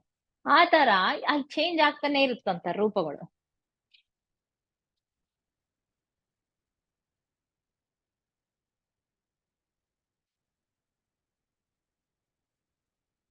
ಈ ಅದೇ ಈ ಆಚಾರ್ಯ ಅವ್ರದ್ದು ನೋಡಿದ್ರೆ ಅಲ್ಲಿ ಆಕಾರ ದೊಡ್ಡದಾಗಿ ಕಾಣಿಸ್ತಾ ಇದೆ. ಅವರು ಒಂದು ಔಟರ್ ಬಾಡಿ ಅನ್ನೋದು ಬಹಳ ಪ್ರಕಾಶವಾಗಿ ಕ್ಲಿಯರ್ ಆಗಿ ಆ ಅಂಚುಗಳೆಲ್ಲ ಸ್ಪಷ್ಟವಾಗಿ ಕಾಣ್ತಾ ಇದೆ ಅಂತ ಹೇಳ್ತಾ ಇದ್ದಾರೆ. ಅದರಿಂದನೇ ಗೊತ್ತು ಮಾಡ್ಕೋಬಹುದು ಯಾರ್ದು ಸ್ಪಷ್ಟವಾಗಿರುತ್ತೆ ಅವ್ರ ಪರಿಣಾಮ ಕ್ರಿಯೆಯಲ್ಲಿ ಬೆಳವಣಿಗೆ ಆಗಿದ್ದವ್ರು ಅಂತ ಗೊತ್ತಾಗುತ್ತೆ. ಇಲ್ಲಾಂದ್ರೆ ಎಲ್ಲರದು ಅಷ್ಟು ಕ್ಲಾರಿಟಿ ಆಗಿ ಇರೋದಿಲ್ಲ. ಈ ಆಚಾರ್ಯ ಅವ್ರು ಹೇಳ್ತಾರೆ, ನೀನು ನನ್ನ ಸ್ವಲ್ಪ ಪಕ್ಕಕ್ ಬಾ ಅಂದ್ರೆ ಪಕ್ಕಕ್ ಬರ್ತಾರೆ, ಪಕ್ಕಕ್ ಬಂದ್ಮೇಲೆ ಭುಜದ ಮೇಲೆ ಕೈ ಹಾಕ್ತಾರೆ, ಕೈ ಹಾಕಿದ್ರು ಕೂಡ ಸ್ಪರ್ಶನೆ ಗೊತ್ತಾಗೋದಿಲ್ಲ ಪೀಟರ್ ಅವರಿಗೆ. ಹಾಕಿದ್ಮೇಲೆ ನಾನು ನಿನ್ನ 2ನೇ ತಲಕ್ ಕರ್ಕೊಂಡು ಹೋಗ್ಬೇಕು ಅಂತೇಳಿ ಆ ತರ ಪ್ರಾಸೆಸ್ ಮಾಡ್ತಾರೆ. ಆಮೇಲೆ 2ನೇ ತಲಕ್ ಹೋಗ್ಬಿಡ್ತಾರೆ ಅವರು.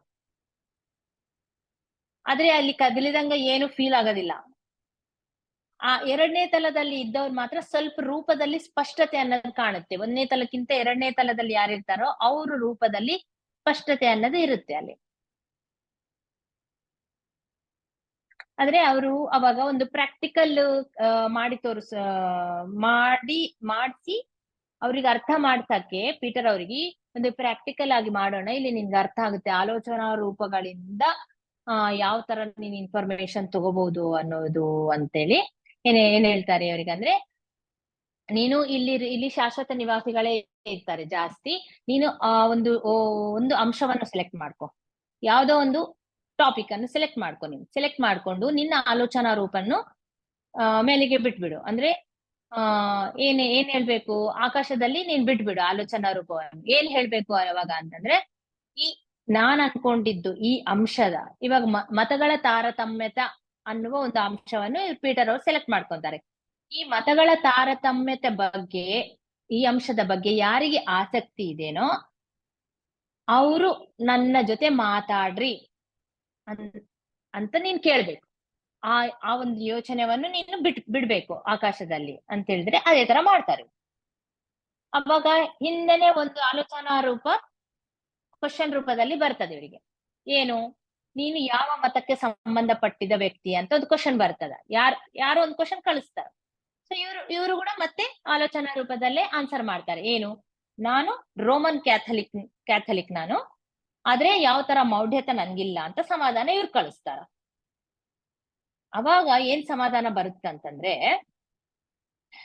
ಈ ಒಂದು ಮತಗಳ ತಾರತಮ್ಯತೆ ಅನ್ನೋದಲ್ಲ ಅವರೆಲ್ಲ ಅಂಶ ಸೆಲೆಕ್ಟ್ ಮಾಡ್ಕೊಂಡಿದ್ದು ಅದ್ರ ಬಗ್ಗೆ ಹೇಳಕ್ ಸ್ಟಾರ್ಟ್ ಮಾಡ್ತಾರ ಅವರು. ಈ ಆಲೋಚನಾ ರೂಪದಲ್ಲಿ ಇವರಿಗೆ ಆ ಒಂದು ವೇವ್ಸ್ ಬರ್ತಾ ಇರ್ತವೆ, ತರಂಗಗಳು.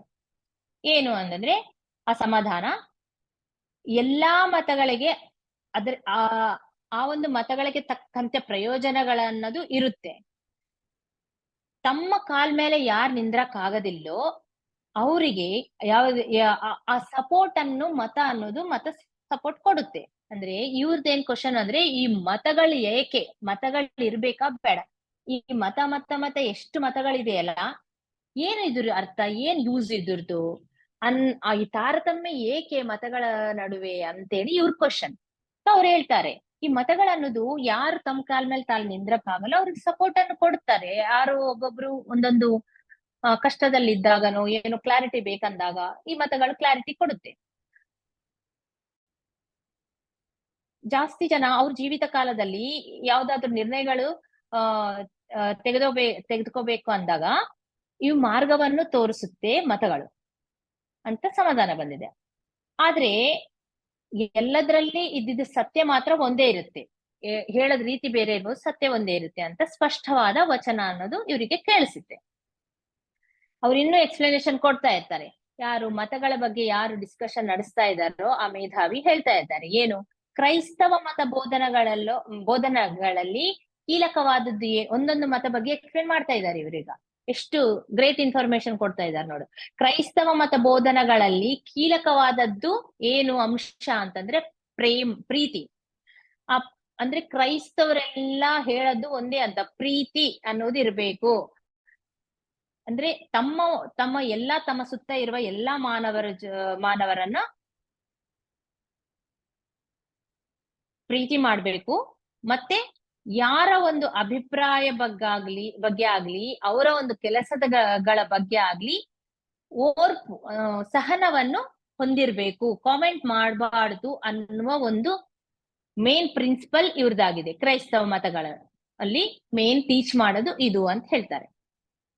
ಅವಾಗ ಮಾತ್ರ ಅವರು ಆ ಒಂದು ಮತದಲ್ಲಿದ್ದವರು ಪರಿಣಿತಿ ಹೊಂದ್ತಾರೆ ಅಂತ ಅವ್ರ ಮತ ಟೀಚ್ ಮಾಡುತ್ತೆ. ಮತ್ತೆ ಇದು ಒಳ್ಳೆ ವಿಷಯನೇ ಅಲ್ವಾ?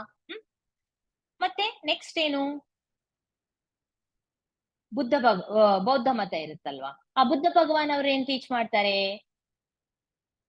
ಅವ್ರ ಸಿದ್ಧಾಂತ ಏನು ಅಂತಂದ್ರೆ, ಬೌದ್ಧ ಮತದಲ್ಲಿ ಕೀಲಕವಾದದ್ದು ಜ್ಞಾನ ಅನ್ನೋದನ್ನೇ ಅವ್ರು ಇಟ್ಕೊಂಡಿರ್ತಾರೆ. ಅದರಿಂದನೇ ನೀವು ಮುಕ್ತಿಯನ್ನು ಸಾಧಿಸಬಹುದು ಅಂತ ಬೌದ್ಧ ಟೀಚಿಂಗ್ಸ್ ಇರುತ್ತೆ. ಏನು ಅದರಲ್ಲಿ ಮುಖ್ಯವಾದದ್ದೇನು ಅಂದ್ರೆ, ಕರ್ಮ ಸಿದ್ಧಾಂತಾನುಸಾರವಾಗಿ ನೀನು ಜೀವನ ಮಾಡ್ಬೇಕು ಅಂತ ಬೌದ್ಧರ ಸಿದ್ಧಾಂತ.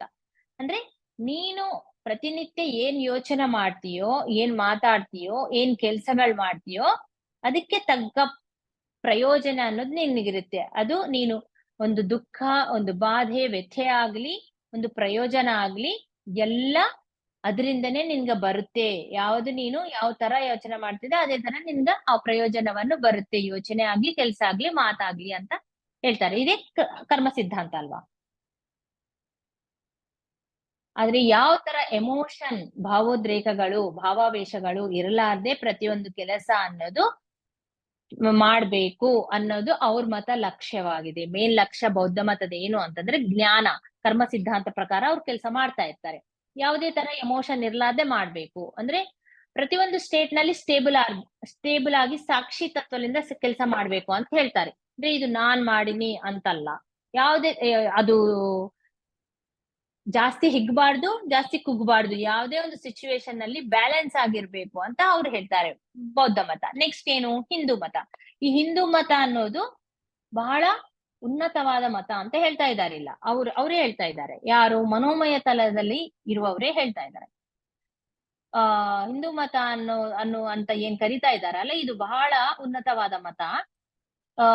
ನಿಯರ್ಲಿ 2000 ವರ್ಷಗಳ ಹಿಂದೆ ಶ್ರೀಕೃಷ್ಣ ಭಗವಾನ್ ಅವರು ಇದನ್ನ ಪುನರುದ್ಧೀಕರಿಸಿದರು ಅಂತ ಹೇಳಿದ್ದಾರೆ.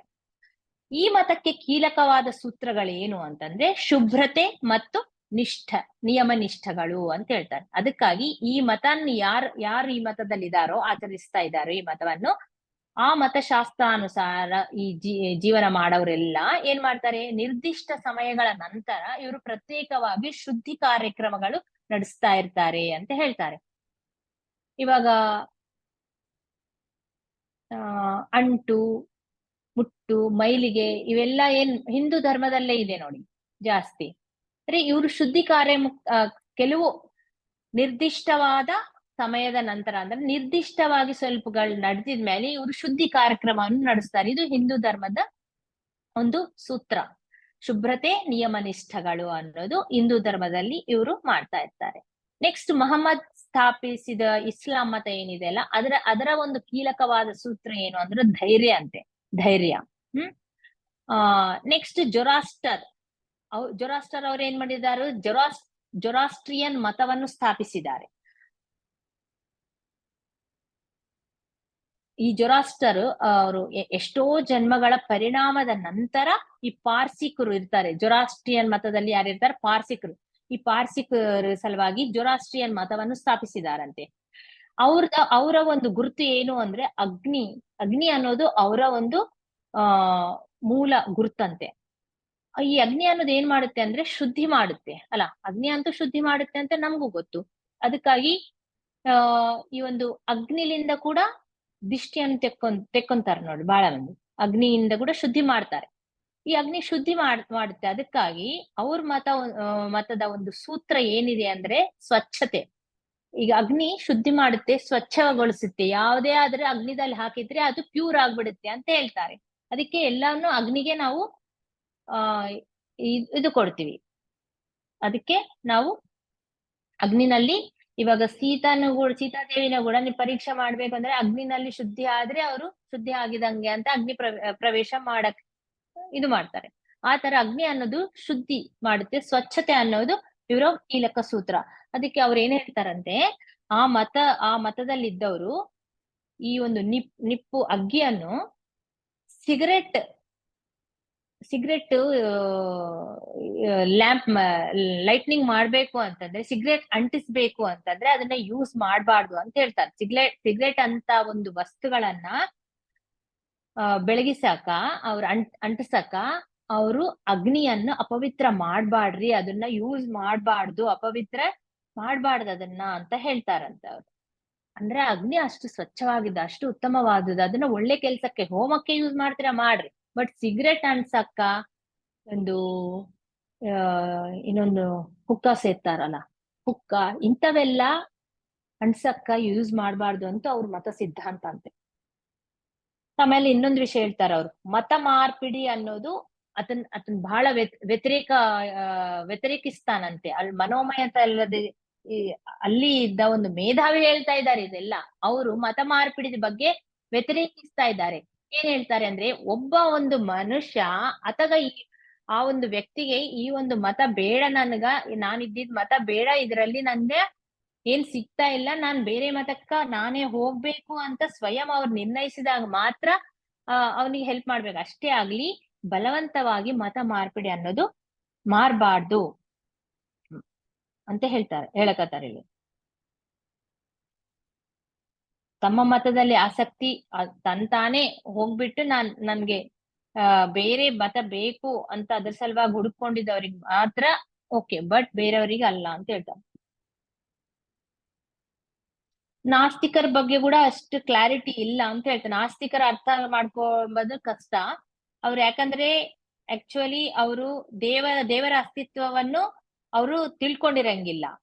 ಆದ್ರೆ ಅವ್ರು ಬಹಳ ನಿಜಾಯಿತಿಯಾಗಿ ಮಾತಾಡ್ತಾರೆ, ಬಟ್ ಅವರು ರಿಯಲ್ ಆಗಿ ದೇವರ ಅಸ್ತಿತ್ವವನ್ನಂತೂ ತಿಳ್ಕೊಂಡಿಲ್ಲ ಅಂತ ಹೇಳ್ತಾರೆ. ಇನ್ನ ಇದೆಲ್ಲ ಇಷ್ಟ ಇನ್ಫಾರ್ಮೇಶನ್ ಅವ್ರು ಕೊಟ್ಬಿಡ್ತಾರೆ. ಒಂದೇ ಕ್ವಶನ್ ಅವ್ರೇನು ಸೆಲೆಕ್ಟ್ ಮಾಡ್ಕೊಂತಾರ, ಮತಗಳ ತಾರತಮ್ಯತೆ ಅನ್ನುವ ಒಂದು ಅಂಶವನ್ನ ಜಸ್ಟ್ ಆ ಥಾಟ್ ರಿಲೀಸ್ ಮಾಡಿದ್ರೆ ಅದಕ್ಕೆ ಸಂಬಂಧಪಟ್ಟಿದ ಜ್ಞಾನ ಎಲ್ಲ ಬಂದ್ಬಿಡ್ತದೆ ಇವ್ರಿಗೆ. ಯಾರಿಗೆ? ಪೀಟರ್ ಅವರಿಗೆ. ಇದರ ಎಲ್ಲರೂ ಅಷ್ಟೇ, ಯಾರಿಗ್ ಸಂಬಂಧಪಟ್ಟಿದ ಜ್ಞಾನ ಅವರು ರಿಲೀಸ್ ಮಾಡ್ತಾನೆ ಇರ್ತಾರಂತೆ. ಯಾರಿಗ್ ಬೇಕಿದ್ದಿದ್ದು ಅದಕ್ಕೆ ಯಾವ್ದು ಅಂಶ ನಾನ್ ಕಲಿಬೇಕು ಅಂದ್ರೆ ಅದನ್ನ ಅವ್ರು ರಿಸೀವ್ ಮಾಡ್ಕೊಂತ ಇರ್ತಾರೆ ಅಷ್ಟೇ. ಇಷ್ಟು ಈಸಿಯಾಗಿ ಅವ್ರ ಬೆಳವಣಿಗೆ ಅನ್ನೋದು ನಡೀತದೆ ಜ್ಞಾನ ಪರವಾಗಿ. ಸೊ ಅವಾಗ ಇವರು ಇನ್ನೊಂದು ಅಂಶ ಬಗ್ಗೆ ಮಾತಾಡೋಣ ಅಂತ ಪೀಟರ್ ಕೇಳ್ತಾರೆ. ಯಾರಿಗೆ? ಆಚಾರ್ಯ ಅವ್ರಿಗೆ. ಇನ್ನ ಸಾಕು, ಇಷ್ಟು ಸಾಕು, ಈ ದಿನಕ್ಕೆ ಇಷ್ಟು ಸಾಕು ಅಂತ ಹೇಳ್ತಾರೆ. ಯಾಕೆ ಅಂತ ಕೇಳಂಗಿಲ್ಲ ಅವರು. ಯಾಕೆ ಅಂದ್ರೆ ಮೇ ಬಿ ಅವ್ರು ಮತ್ತೆ ಎಚ್ಚರಾಗಿದಾಗ ಇದೆಲ್ಲ ಫಿಸಿಕಲ್ ಬಾಡಿದಲ್ಲಿ ಎಚ್ಚರಾಗಿದ್ಮೇಲೆ ನೆನ್ಪಿರ್ಬೇಕಲ್ಲ, ಅದಕ್ಕಿಂತ ಜಾಸ್ತಿ ನಾ ಮೆಮೊರಿದಲ್ಲಿ ಇರಂಗಿಲ್ಲ ಅಂತ ಹೇಳಿ ಮೇ ಬಿ ಬ್ಯಾಡ ಅಂತ ಹೇಳಿದಾರ ಅಂತ ಹೇಳ್ತಾ ಇದ್ದಾನೆ. ಈ ಸ್ಥಾಯಿನಲ್ಲಿ ಸಂಗೀತ ಇರುತ್ತಾ ಅಂತ ಕೇಳ್ತಾರೆ ಪೀಟರ್. ಯಾರಿಗೆ? ಆಚಾರ್ಯ ಅವರಿಗೆ. ನಿನ್ಗೆ ಇಷ್ಟವಾದ ಸ್ವರ ಸಂವಾದವೇ ಯಾವುದು ಅಂತಂದ್ರೆ ಬಿಥೋವೆನ್ ರಚನೆ ಮಾಡಿದ್ದ ಕೋರಲ್ ಸಿಂಫನಿ ಅನ್ನೋದು ನನ್ಗೆ ಇಷ್ಟ ಸಂಗೀತ ಅಂತ ಹೇಳ್ತಾರೆ ಪೀಟರ್. ಆದ್ರೆ ಸರಿ, ನೀನು ಒಂದ್ಸಾರಿ ಅದನ್ನ ನಿನ್ಗಿಷ್ಟವಾದ ಸಂಗೀತವನ್ನು ಮನಸ್ಸಿನಲ್ಲಿ ತಂದ್ಕೊಂಡ್ಬಿಡು ಸಾಕು ಅಂತ ಹೇಳ್ತಾರೆ. ಮನಸ್ಸಿನಲ್ಲಿ ದೃಢವಾಗಿ ಅದು ಆ ಒಂದು ಸ್ವರವನ್ನ ನೆನಪಿಸ್ಕೊಂಡಿದ್ದಾಗ ಸಡನ್ ಆಗಿ ಆ ಒಂದು ಸಂಗೀತ ಕೆಲಸ ಸ್ಟಾರ್ಟ್ ಆಗುತ್ತೆ. ಅಲ್ಲಿ ಅದು ಸಂಗೀತ ಒಂದ್ ಕಡೆಯಿಂದ ಬರ್ತಾ ಇದ್ದಂಗ ಅನ್ಸೋದಿಲ್ಲ, ಸುತ್ತ ಎಲ್ಲಾ ಕಡೆಯಿಂದ ಬರ್ತಾ ಇದ್ದಂಗೆ ಭಾವಸವಾಗುತ್ತೆ. ಅದು ಎಷ್ಟು ಕ್ಲಾರಿಟಿಲಿಂದ ಇರುತ್ತೆ ಅಂತಂದ್ರೆ, ಈ ಒಂದು ಸ್ವರದಲ್ಲಿ ಆ ಸ್ವಚ್ಛತೆ ಆಗ್ಲಿ, ಆ ಒಂದು ಕ್ಲಾರಿಟಿ ಆಗ್ಲಿ ಎಂದು ನಾನು ಅಸಲು ಭೂಲೋಕದಲ್ಲಿ ಕೇಳಿಲ್ಲ ಅಂತ ಒಂದು ಅದಕ್ಕೆ ಅತೀತವಾದ ಸಂಗೀತ ಅಲ್ಲಿ ಆ ಪರಿಪಕ್ವತೆ, ಆ ಸ್ವಚ್ಛತೆ ಕೇಳೇ ಇಲ್ಲ. ಅಷ್ಟು ಅದ್ಭುತವಾಗಿ ಅಲ್ಲಿ ಕೇಳಿಸ್ತಾ ಇದೆ ಸಂಗೀತ ಅಂತ ಹೇಳ್ತಾರೆ. ಸೊ ಮತ್ತೆ ಹೇಳ್ತಾರೆ, ಸರಿ ಇವಾಗ ಹೋಗ್ಬೇಕು ನಾವು, ಆದ್ರೆ ಇಲ್ಲಿ ನೀನ್ ಯಾವುದೇ ಒಂದು ದೃಶ್ಯವನ್ನು ನೀನು ನೆನಪಿನಲ್ಲಿ ಇಟ್ಕೋ ಅಂತ ನಾನ್ ಹೇಳೋದಿಲ್ಲ. ಸೂಕ್ಷ್ಮ ಪ್ರಪಂಚದಲ್ಲಿ ಯಾವ ತರ ಹೇಳ್ತಾ ಇದೀನೋ ಆ ತರ ಇಲ್ಲಿ ಬೇಡ. ಯಾಕೆ ಅಂತಂದ್ರೆ ನೀನು ಸಿಂಗಲ್ ಆಗಿ ಮನೋಮಯ ಪ್ರಪಂಚಕ್ಕೆ ಬರಕ್ ಕ್ವಶನೇ ಇಲ್ಲ. ಯಾಕಂದ್ರೆ ನೀನ್ ಅಷ್ಟು ಪರಿಣಿತಿ ಹೊಂದಿಲ್ಲ, ಅದು ನಿನ್ಗ ಅಸಾಧ್ಯ, ಸಾಧ್ಯನೇ ಇಲ್ಲ ನೀನ್ ಸಿಂಗಲ್ ಆಗಿ ಬರೆಯೋದು. ಅದಕ್ಕೆ ನೀನ್ ನೆನ್ಪಿಟ್ಕೊಂಬದ್ ಬೇಕೇ ಇಲ್ಲ ಅಂತ ಹೇಳ್ತಾರೆ. ಆಮೇಲೆ ನೆಕ್ಸ್ಟ್ ಮರುಕ್ಷಣವೇ ಇವ್ರು ಅನ್ಕೊಂಡಿದ ತಕ್ಷಣ ಹಾಸ್ಟೆಲ್ ಶರೀರದಲ್ಲಿ ಅವ್ರಿಗೆ ಎಚ್ಚರ ಆಗ್ಬಿಡುತ್ತೆ. ಅವ್ರ ಹಾಸ್ಟೆಲ್ ಶರೀರದಲ್ಲಿ ಬಂದು ಎಚ್ಚರ ಆಗ್ಬಿಡುತ್ತೆ. ಅವಾಗ ನೋಡಿದ್ರೆ ಅವ್ರು ಯಾರು ಕಾವಲಿಗೆ ಇಟ್ಟು ಹೋಗ್ತಾರಲ್ಲ, ಇಬ್ರು ವ್ಯಕ್ತಿಯವ್ರ ಬಗ್ಗೆ ವ್ಯಕ್ತಿಯರ ಹತ್ರ ಇವ್ರ ಶರೀರಗಳ ಕಾವಲಿಗಾಲಿ ಇಟ್ಟಿರ್ತಾರಲ್ಲ, ಆ ಕಾವಲಿಗಾರರು ಚೆನ್ನಾಗಿ ಅವ್ರನ್ನ ಪ್ರೊಟೆಕ್ಟ್ ಮಾಡ್ತಾರೆ ಇವ್ರ ಶರೀರಗಳನ್ನ. ಅದಕ್ಕಾಗಿ ಇವ್ರು ಎಂಟರ್ ಆಗಕ್ಕೆ ಸಾಧ್ಯ ಆಗಿದೆ. ಅವರಿಗೆ ಸರಿ ಥ್ಯಾಂಕ್ಸ್ ಹೇಳ್ಬಿಟ್ಟು ಇನ್ನ ಇವ್ರು ನೆಕ್ಸ್ಟ್ ಹೋಗ್ಬಿಡ್ಬೇಕು ಅನ್ಕೊಂಡಿದ ತಕ್ಷಣ ಪೀಟರ್ ಅವರಿಗೆ ಈ ಒಂದು ಫಿಸಿಕಲ್ ಬಾಡಿ ಭೌತಿಕ ಶರೀರದಲ್ಲಿ ಎಚ್ಚರ ಆಗ್ತದೆ. ಅವಾಗ ಟೈಮ್ ನೋಡಿದ್ರೆ ಅರ್ಲಿ ಮಾರ್ನಿಂಗ್ 3:15 ಆಗುತ್ತೆ. ಇನ್ನ ಎದ್ದು ಮತ್ತೆ ನಾನೆಲ್ಲ ಮರ್ತು ಹೋಗ್ಬಿಡ್ತೀನಿ ಅಂತೇಳಿ ಫಸ್ಟ್ ಎಲ್ಲ ಹೋಗ್ ಬಂದಿದ್ ಕಂಪ್ಲೀಟ್ ಡೀಟೇಲ್ ಟಕ ಟಕ ಟಕ ಟಕ ಬರ್ದ್ ಬಿಡ್ತಾರೆ. ಬರ್ದ್ಬಿಟ್ಟು ಮತ್ತೆ ಮಲ್ಗ್ತಾರೆ. ಮತ್ತೆ ನೆಕ್ಸ್ಟ್ ಡೇ ಮಲ್ಕೊಂಡು ನೆಕ್ಸ್ಟ್ ಡೇ ಎದ್ದು ಕೂಡ್ಲೆ ಹಾಸ್ಟೆಲ್ ಬ್ಯಾಡಲಿಂದ ಹೊರಗೆ ಬಂದ್ ಕೂಡ್ಲೆ ನಾನು ಈ ದಿನ ಮೇರಿ ಹತ್ರ ಹೋಗ್ ಬರೋಣ, ಯಾವ ತರ ಇದ್ದಾರೋ ನೋಡೋಣ ಅಂತ ಅನ್ಕೊಂಡಿದ್ದಾಗ ಅಷ್ಟ್ರೊಳಗೆ ಚಾರ್ಲೆಸ್ ಬಂದ್ಬಿಡ್ತಾನೆ. ಏನ್ ಚಾರ್ಲೆಸ್ ಈ ತರ ಬಂದಿದೆ ಅಂದ್ರೆ, ಸುಮ್ನೆ ಬಂದಿನಿ ಅಂತ ಹೇಳ್ತಾನೆ. ಏನು ಪ್ಲಾನ್ ಇಲ್ವಲ್ಲ ನಿನ್ಗ ಅಂದ್ರೆ, ಇಲ್ಲ. ಸರಿ ಮೇರಿ ಹತ್ರ ಹೋಗೋಣ ಅಂದ್ರೆ ಸರಿ ಅಂತ ಹೇಳ್ತಾನೆ. ಮೇರಿ ಹತ್ರ ಹೋಗ್ತಾರ. ಮೇರಿ ಹತ್ರ ಅವ್ರು ಇನ್ನ ಹಾಸ್ಪಿಟಲ್ ನಲ್ಲೇ ಇರ್ತಾಳೆ ಮೇರಿ. ಆದ್ರೆ ಅವ್ರು ಎಚ್ಚರವಾಗಿರ್ತಾಳೆ. ಎಚ್ಚರವಾಗಿದ್ದಾಗ ಹಾಸ್ಟೆಲ್ ಬಾಡಿ ಹೊರಗ್ ಬರೋದಿಲ್ಲಲ್ಲ, ನೋಡ್ತಾರೆ ಇವಳು ಎಚ್ಚರವಾಗಿದ್ದಾಳ, ಸರಿ ಏನ್ ಮಾಡೋಣ, ಡಾಕ್ನಿ ಹತ್ರ ಹೋಗೋಣ, ನಾನ್ ಡಾಕ್ನಿ ನಿಂಗೆ ಮೀಟ್ ಮಾಡಿಸ್ತೀನಿ ಅಂತ ಹೇಳಿದಿನಲ್ಲ ಅಂದ್ರೆ ಚಾರ್ಲೆಸ್ಗೆ ಇಷ್ಟ ಆಗೋದಿಲ್ಲ, ಬೇಡ ಅಂತಾನೆ. ಸರಿ ಅಂತ ಅಲ್ಲೇ ಹೊರಗಡೆ ಒಂದು ಹಾಲ್ ನಲ್ಲಿ ತಿರುಗಾಡ್ತಾ ಇರ್ತಾರೆ, ಕಾರಿಡಾರ್ ನಲ್ಲಿ. ಸ್ವಲ್ಪ ಹೊತ್ತು ತಿರುಗಾಡಿ ಮತ್ತೆ ಒಳಗ್ ಬಂದ್ ಕೂಡ್ಲೆ ಇವಳು ಮಲ್ಗ್ಬಿಡ್ತಾಳೆ. ಮೇರಿ ಮಲ್ಗ್ಬಿಟ್ಟಿದ ತಕ್ಷಣ ಅವ್ರ ಹಾಸ್ಟೆಲ್ ಬಾಡಿ ಹೊರಗ್ ಬರ್ತದೆ. ಬಂದ್ ಕೂಡ್ಲೆ ಇವ್ರು ಮಾತಾಡ್ತಾರೆ ಅವ್ರ ಜೊತೆ, ಮೇರಿನ ಹಾಸ್ಟೆಲ್ ಬಾಡಿ ಜೊತೆ ಮಾತಾಡ್ತಾರೆ. ಮಾತಾಡಿದಾಗ ಮೇರಿ ಅಂತಾಳೆ, ನನ್ಗ ಲಾಸ್ಟ್ ಟೈಮ್ ನೀವು ಮೀಟ್ ಆಗಿದ್ದಾಗೂ ಅದಕ್ಕಿಂತ ಇವಾಗ ಕಂಪೇರ್ ಮಾಡಿದ್ರೆ ನಾನ್ ಬಹಳ ಬೆಟರ್ ಆಗಿದ್ದೀನಿ, ಬಹಳ ಚೆನ್ನಾಗಿದ್ದೀನಿ ಇವಾಗ ಅಂತ ಹೇಳ್ತಾಳೆ. ಆದ್ರೆ ಎಲ್ಲ ನೆನ್ಪಿರಂಗಿಲ್ಲ ಅವಳಿಗೆ, ಸ್ವಲ್ಪ ನೆನ್ಪಿರ್ತಾಳೆ. ನಾನು ಡೈಲಿ ರಾತ್ರಿ ಹೋಗಿ ನಮ್ ತಾಯಿ ಮತ್ತೆ ತಂಗಿನ ಜೊತೆ ನಾನ್ ಸ್ಪೆಂಡ್ ಮಾಡ್ತಾ ಇದ್ದೀನಿ ಅಂತ ಹೇಳ್ತಾಳೆ. ಇವಾಗ ಎಷ್ಟೋ ಮತ್ತೆ ಇವ್ರ ಪೀಟರ್ ಅವ್ರು ಹೇಳ್ತಾರೆ ಈ ತರ ನೆನ್ಪಿಟ್ಕೋಬೇಕು ಅಂತ ಎಷ್ಟೆಷ್ಟೋ ಕಲ್ಸ್ಕೊಡ್ತಾರೆ. ಮತ್ತೆ ಸ್ವಲ್ಪ ಗುರುತುಗಳೆಲ್ಲ ಹೇಳ್ತಾರೆ. ಮತ್ತೆ ಹೇಳ್ತಾರೆ ನೆಕ್ಸ್ಟ್ ಭವಿಷ್ಯತ್ನಲ್ಲಿ ಯಾವಾಗಾದ್ರೂ ನಿನ್ ಸಹಾಯ ಬೇಕು ಅಂದ್ರೆ ನಾನು ಗಟ್ಟಿಯಾಗಿ ನೀನು ಮನಸ್ಸಿನಲ್ಲಿ ಗಟ್ಟಿಯಾಗಿ ನೀನು ನೆನ್ಪು ಮಾಡ್ಕೊಂಡ್ಬಿಟ್ರೆ ನಾನು ಸಮಾಧಾನ ಕೊಡ್ತೀನಿ ನೋಡು ಅಂತ ಹೇಳ್ತಾರೆ. ಸರಿ ಅಂತ ಹೇಳಿ ಅಲ್ಲಿಂದ ಹೋಗ್ಬಿಡ್ತಾರೆ. ಇವಾಗ ಚಾರ್ಲೆಸ್ ಏನಂತಾನ, ಆಯ್ತಲ್ಲ ನಿನ್ ಕೆಲ್ಸ, ನಡಿ ನಾನ್ ಇವಾಗ ನಿನ್ನೆಲ್ಲ ತಿರ್ಗಾಡಿಸ್ತೀನಿ, ನಡಿ. ನನ್ಗ್ ಕೂಡ ನನ್ಗೇನ್ ಗೊತ್ತು ನಿನ್ ತೋರ್ಸ್ಬೇಕಲ್ಲ. ಇವ್ರು ಚಾರ್ಲೆಸ್ ಹೆಂಗಿರುತ್ತೆ ಅಂತಂದ್ರೆ, ನನಗ್ ಕೂಡ ನಾನು ಆಕ್ಚುಲಿ ಶಾಶ್ವತ ನಿವಾಸಿ, ನಾನ್ ಬಾಡಿ ಬಿಟ್ಬಿಟ್ಟಿದೀನಿ. ಇವ್ರಿನ ಭೂಲೋಕದಲ್ಲಿ ಇದ್ದೇ ಇಷ್ಟೆಲ್ಲ ತಿಳ್ಕೊಂತ ಇದ್ದಾರೆ, ನನ್ಗೂ ಸ್ವಲ್ಪ ನಿನ್ಕಿನ ಜಾಸ್ತಿ ಗೊತ್ತು ಅಂತ ನಾನು ತೋರ್ಸ್ಕೋಬೇಕು ಅಂತ ಹೇಳಿ ಅವ್ನಿಗೆ ಹಂಬಲ ಇರುತ್ತೆ, ಸ್ವಲ್ಪ ಸ್ಮಾಲ್ ಇದೆಲ್ಲ. ಅವ್ರ ಸರಿ ಆಯ್ತು ನಿಂದು ಆಗ್ಲಿ ಅಂತ ಹೇಳ್ತಾರೆ. ನಾನು ನಿನ್ಗೆ ಆಸ್ಟ್ರೇಲಿಯಾ ಎಲ್ಲ ತೋರಿಸ್ತೀನಿ ಅಂತೇಳಿ ಒಂದು ವಿಮಾನದ ರೂಪ ಸೃಷ್ಟಿ ಮಾಡ್ತಾನೆ. ವಿಮಾನ ರೂಪದ ಸೃಷ್ಟಿ ಮಾಡಿ ಅದ್ರಲ್ಲಿ ಇಬ್ಬರು ಕೂತ್ಕೊಂಡು ಆಸ್ಟ್ರೇಲಿಯಾ ಎಲ್ಲ ಸುತ್ತಾಗಿ ತೋರಿಸಿ ಈ ವಿಮಾನ ಯಾವ ತರ ಕೆಲಸ ಮಾಡ್ತಾ ಇದೆ ಅದು ಕೂಡ ಎಕ್ಸ್ಪ್ಲೇನ್ ಮಾಡ್ಬಿಡ್ತಾನೆ. ಅಲ್ಲ ಆತರ ತಿರುಗ್ತಾ ಇದ್ದಾಗನೆ ಈ ಒಂದು ಭೌತಿಕ ಶರೀರದಿಂದ ಒಂದು ಕಾಲ್ ಬರುತ್ತೆ ಯಾರಿಗೆ, ಪೀಟರ್ ಅವರಿಗೆ, ನಾ ಬಂದ್ಬಿಡು ಅಂತ. ಸಡನ್ ಆಗಿ ಪೀಟರ್ ಹೋಗ್ಬಿಡ್ತಾನೆ, ಅವ್ನ ಭೌತಿಕ ಶರೀರಕ್ಕೆ ಹೋಗ್ಬಿಡ್ತಾನೆ. ಮತ್ತೆ ಎಚ್ಚರವಾಗುತ್ತೆ. ನೆಕ್ಸ್ಟ್ ನಾಳೆ ಮತ್ತೆ ಈ 3ನೇ ಮರಣ ಅಂದ್ರೆ ಏನು ಅಂತ ನಾವು ತಿಳ್ಕೊಂಬೋಣ. ಅಷ್ಟುವರೆಗೆ ಈ ಒಂದು ಎಲ್ಲ ಜ್ಞಾನವನ್ನು ಕೊಡ್ತಾ ಇರುವ ಎಲ್ಲ ಗುರುಗಳಿಗೆ ಹೃದಯಪೂರ್ವಕವಾಗಿ ಧನ್ಯವಾದಗಳು ತಿಳಿಸೋಣ. ಮತ್ತೆ ನಾಳೆ ಭೇಟಿ ಆಗೋಣ ಮಾಸ್ಟರ್. ಥ್ಯಾಂಕ್ ಯು, ಧನ್ಯವಾದಗಳು.